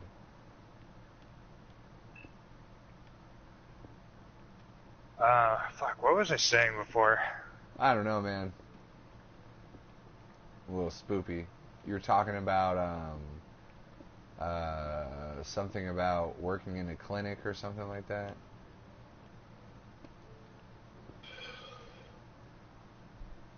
No, we were talking about fucking weed. Yeah, Megan's gonna bring some weed to you. You should send some to me in the mail. Oh yeah, Frank Tarkenton. Yeah. Yeah, Frank Tarkenton. I was like picturing you like fucking in the courtroom, and you're like, officer, that's Frank Tarkenton's package. I don't know whose package that is. And he's like, so Frank Tarkenton, the character from Weeds. You're like, I've never watched that show in my life. And then they pull up like fucking 4 hours of this podcast. Hey, I feel like you're like, yeah, I'm sending that shit to Frank Tarkenton. Like it's like your voice playing for the jury. The judge is like, how old was Frank Tarkenton when he last tried to suck his own dick? I You're feel like, oh shit, we got a listener. Dude, The judges are one listener a month, every episode. I feel like Frank Tarkenton looks like Jim Carrey's character in the Sonic movie. Yeah, I feel like Frank Tarkenton looks like Sonic in the Sonic movie. I'm sorry, Frank Tarkenton looks like Sonic in the Sonic movie. Well, they're redesigning him, man. Don't worry, it won't be that bad. Oh, God. I mean, that's really a genius idea, though. I'd be, like, the most efficient drug dealer in the world. Like, hey, meet me at this house. It just looks like someone's meeting me at a house to look at it. Oh, here's your drugs. Get out of here. See you later. And then Jay will be like, what was that all about? I don't know. No. I'll be by myself. I'll just pull up to someone's house, grab a tape measure, and have a tape measure in my hand. Just go into their house, like, doop. A tape measure with like a fucking ounce of weed taped to the fucking top of it. No, So you extend it and the fucking tape measure bends. I'll have an ounce of weed in my pocket and then just walk up to their Dude, house. I know. I was just making a joke. Yeah. Like you're an idiot. No, don't worry, everybody. This is just my ounce of weed tape measure. This is my weighted tape measure. I just happen to weigh it down with a nug. But Just Frank fucking go into Tarkenton someone's did this house. here. I'm sorry. This is his tape measure. Imagine, like, how easy that would be, though. Just show up in a pickup truck, grab a tape measure, go, like, knock on someone's door, go inside, pretend like I'm measuring some shit, like, oh, here's all your drugs, and then fucking, you know. Alright, see you later. Be pretty easy. You heard it here first. Oh, I'm not gonna deal drugs though. That's irresponsible. I wouldn't do that, dude. I've had within the past couple weeks, no less than 4 or 5 people ask me if I can buy them Swisher Sweets outside of the store. I had someone call me kinfolk the other day. I seen this. I was at the register, paying for my shit. Some like young dude, some young black guy, light-skinned black guy, came to the register and he was like, "Yo, man, what's up with a game? Let me get a game." And the dude's like, "No, fuck you, no game, no game." And a game is a type of cigar, like a type of cigar that you can roll blunt out of. "Let me get a game." And he's like, "No," because this dude's like 16 or 17 or whatever. And so he's like, "Fuck you then, man," to the clerk. Like, he literally said, "Hey, fuck you then, man." And I was like, damn, that's weird. I pay for my shit. I go outside, and he's outside. He's like, "Hey, man, you could buy me a cigar. I got $1. Like, nope. Sorry, man. Can't do it, dude.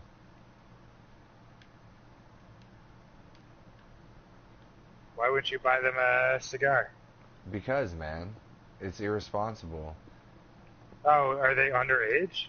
Yeah, that's why he couldn't buy the cigar. Like, I was paying for my shit. Gotcha. This young Sorry, kid I came missed up. that. I missed that detail. Yeah, don't buy fucking underage people alcohol or fucking tobacco. Yeah, exactly, man. It's irresponsible, dude, because I knew people that bought shit for me when I was underage, and at this stage in life, I wish they didn't do it. Exactly, yeah. I wish they didn't do it at this stage of my life. I'm grateful for the people that did do it, but I am also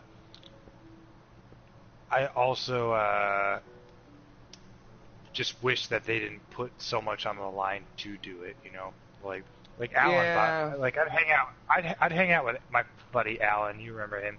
He was older than me. I feel like I never really hung out with a bunch of younger people other than like girls I've dated, but like They has raspberry male friends. And so I never really had to like buy that much alcohol for younger kids, but yeah.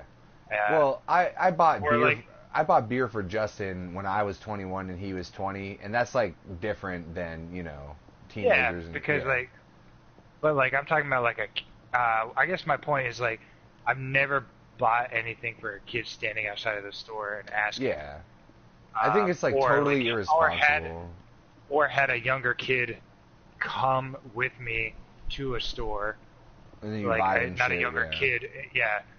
Like Alan did that shit for me. Like we were both standing in line for the grocery store, and they would have carded us. Like obviously they wouldn't have sold to us if they had carded us. But I'm just like, yo, man, could have got yourself in trouble. Like thinking back on that shit. I'm like, I wish you would just like wouldn't have done that. Or if you did do that, like get in your car and go out and leave me at the house, so that way it just looked like you were buying shit for yourself. Well, I wish they would have said no. I wish everyone that ever bought shit for me would have said no, just so I could focus my attention on other things, man. Nah, gotcha. Like, there were some really irresponsible people that fucking supplied me with shit. Mike Menarez's mom used to buy fucking weed for me and alcohol for me. Well, I mean, for everybody, but I was included. Like the royal me, you know, us, you know, the royal us, whatever. Royals. And we'll never be royal.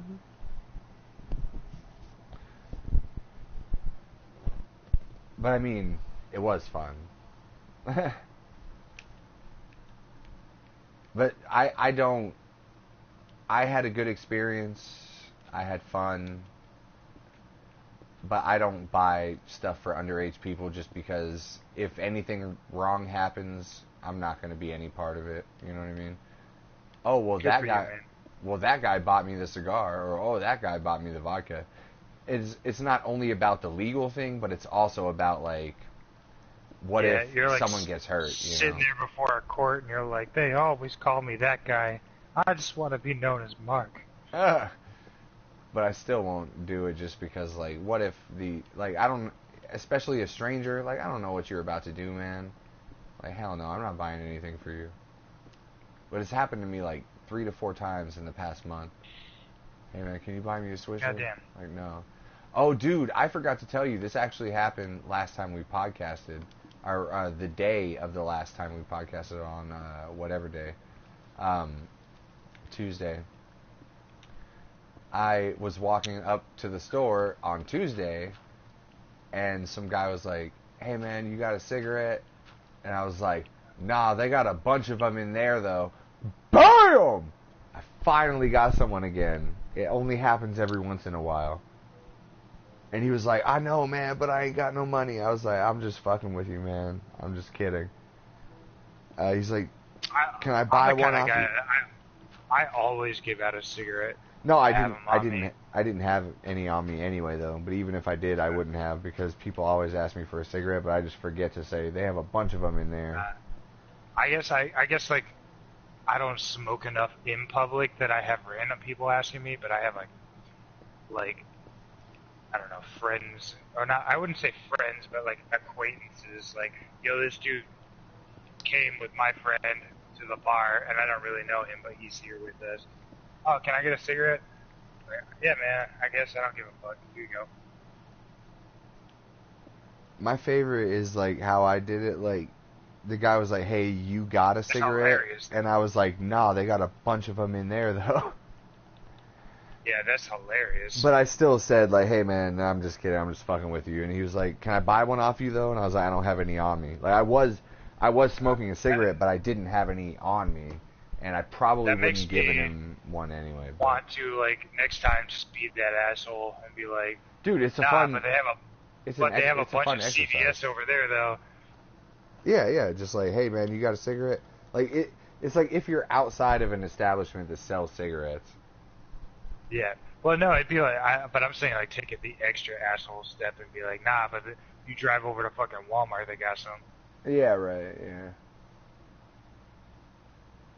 Are you, like, turning into a Florida man in front of my eyes here? You're taking, like, everything to the extreme? Like, nah, man, but they got some at Walmart, motherfucker. Yeah, already. Dude, I don't do shit. I, like, chill at the house, and I go to work, and I pour people beer. It's like, beer and, like, sitting at home is, like, the entirety of my life right now. I love you, man. Fucking... Though, like, with the amount of, like, fucking money I'm making, like, I might have some, like, money to go do some shit soon, but... I'm just trying to, like, recoup so I feel comfortable again.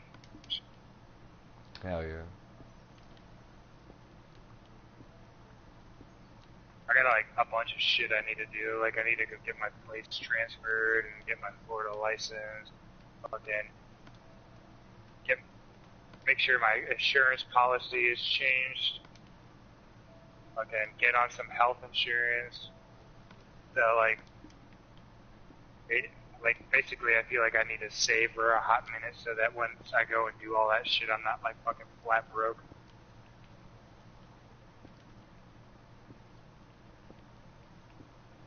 God damn. Dude, I'm so high, I'm holding an unlit cigarette in my hand backwards, and I kept, like, ashing it while you were talking. Like, I was ashing my cigarette, but it's not even lit, and it's backwards. I wish I had a cigarette right now. You don't have any cigarettes? No, they're out in my car, but I don't want to go. I don't care to smoke enough to go outside of my car. Partially because, that's good, man.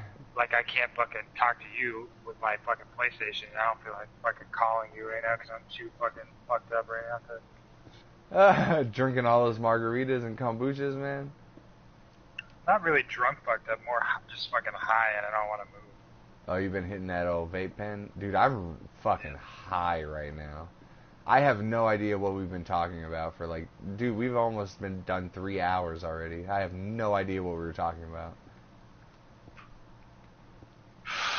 Talked about all sorts of shit. Yeah, we talked about See, this is Endgame. what I was telling you about a couple months ago when you were like, man, I want to podcast every day. And I was like, yo, we got to slow our rolls a little bit, because Well, save I don't some want to fucking podcast stories every day. because, like, now when we talk, every 2 days or like once, or not every 2 days, like twice a week or once a week, we got a bunch of shit to fucking talk about.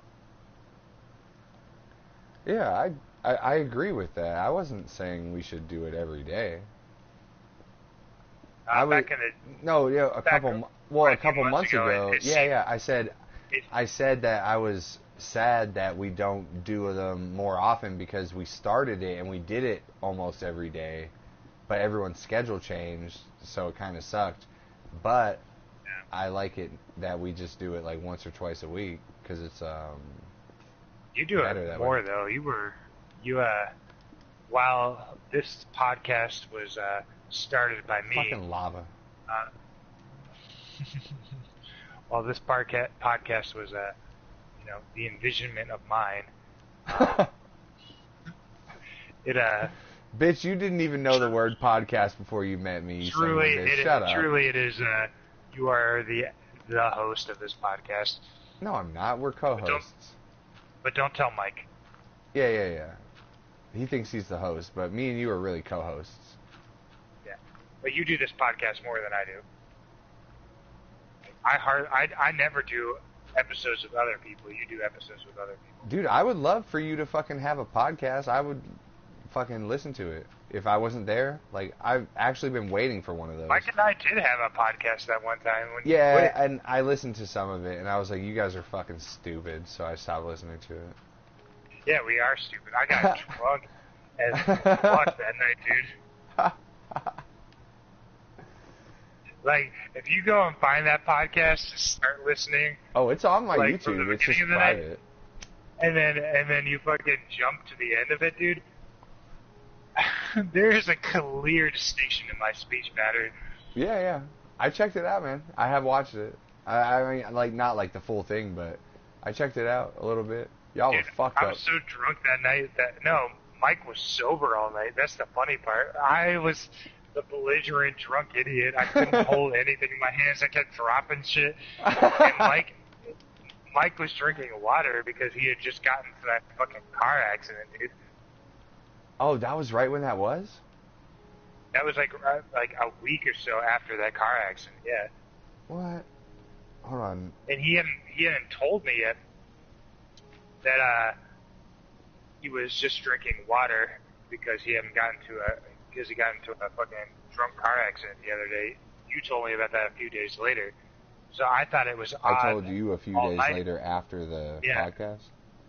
And I thought it was odd that Mike was just drinking water all night while I was the one getting drunk as fuck.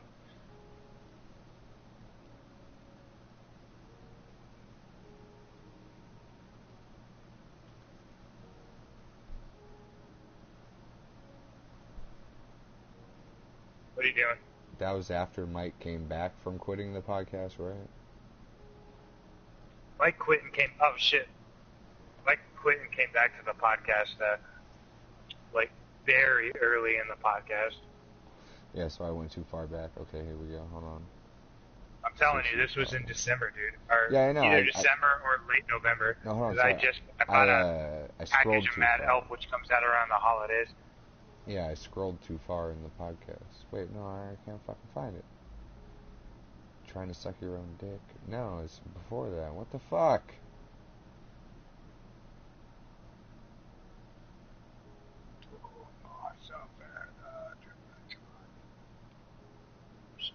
Yeah. It's exactly 5 months ago. Let's see. November 7th. Yeah. November 7th.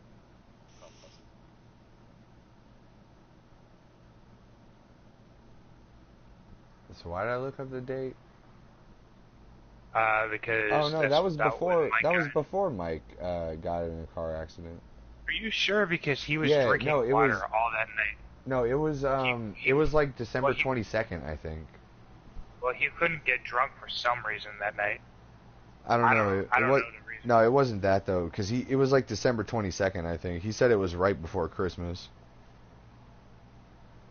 I think he said he was at a Christmas party and then he got all coked up and went home.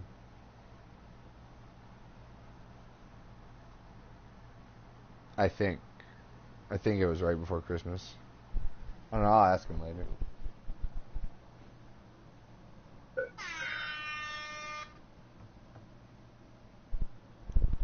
Maybe he was drinking water all night for a drug test or something. Maybe. But fucking alcohol doesn't affect a drug test. Oh, wait, no. You mean if he got high and he needed a drug test? Maybe, yeah. Dude, I haven't been able to pass a drug test probably in like 50... Oh, well, I have passed drug tests, but Dude, not legitimately since like 15 years now almost. I was like nervous that like red light was gonna ask me to drug test, even though it's a bar and it's all craft beer people. Like, I was like, man, I just don't know like how this company is run, and I really don't want them to drug test me because I would get It's so fucking high. scary, man. And then all of a sudden they just never drug tested me, and then like a day later I found out basically we got this beer that's made with terpenes. You know what terpenes are? Yeah, it's it's like an extract from a marijuana plant. No, it's actually part of the marijuana plant. Well, at least what the terpene that they used for this was part of the marijuana plant. Yeah, it's like an extract basically, of it. it's the flavor extract profile of the marijuana. Extract, that's what I said. Yeah.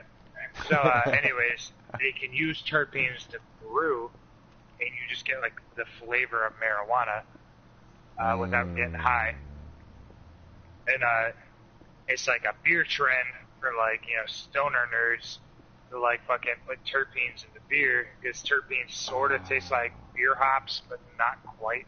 Steve. And we got this pineapple terpene beer in, and that shit fucking smelled like dirty ass bong water, dude. I know, I remember you telling me, but Steve, you know what you should do? What? Whenever, Drink bong water? Eventually you're gonna be able to brew your own beer, right? So what you should do? Hey, you hit a bit. Yeah, you should brew a beer that has terpenes in it, and to not make it taste like bong water, make it a sour beer but with lime flavor. Oh my god, I would drink the fuck out of that beer.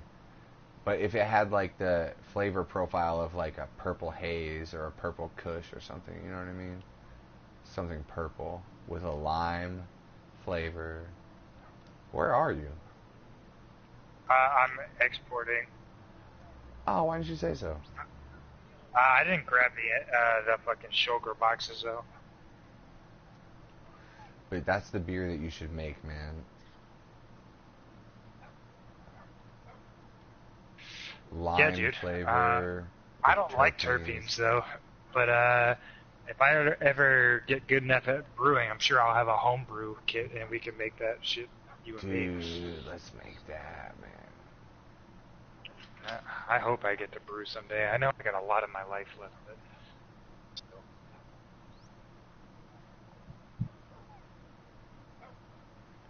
I believe in you, bro. You can do it.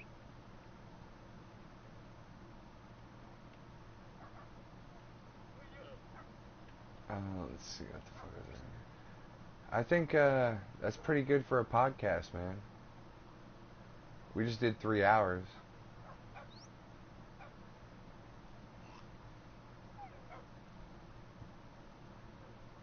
Three hours of straight talking, you know what I'm saying?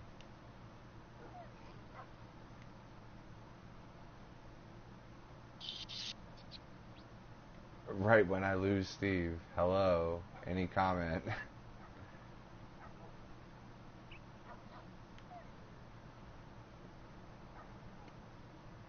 Steve, what the fuck? Wow, how serendipitous. Check, check, check, check. 1 sec, Mark.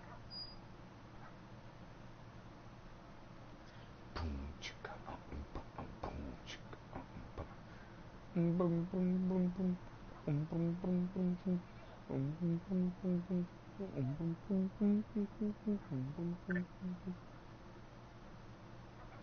Hello, mic check, mic check.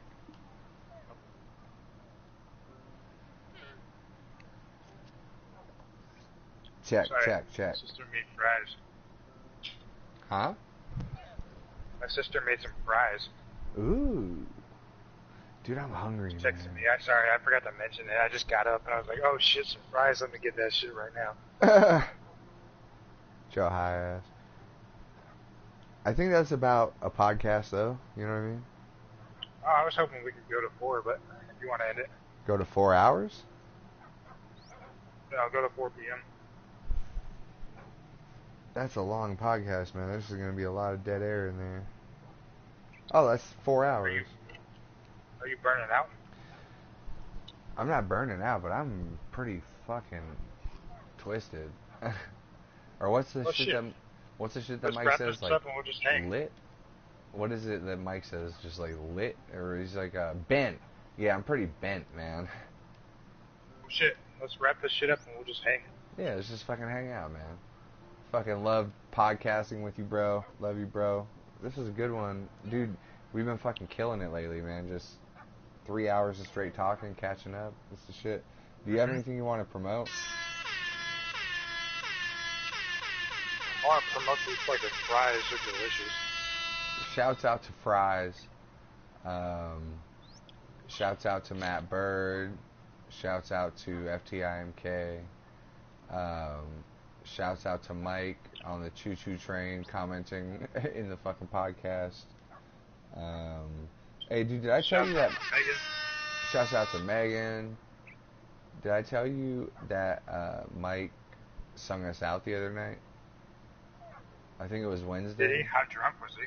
He was fucked up, and he sung us out, man. I never thought he would do it. That's hilarious. Can I get down tonight? I'm gonna get down tonight with these fries. You know what I'm saying? Get down tonight. I really wish Steve would do it.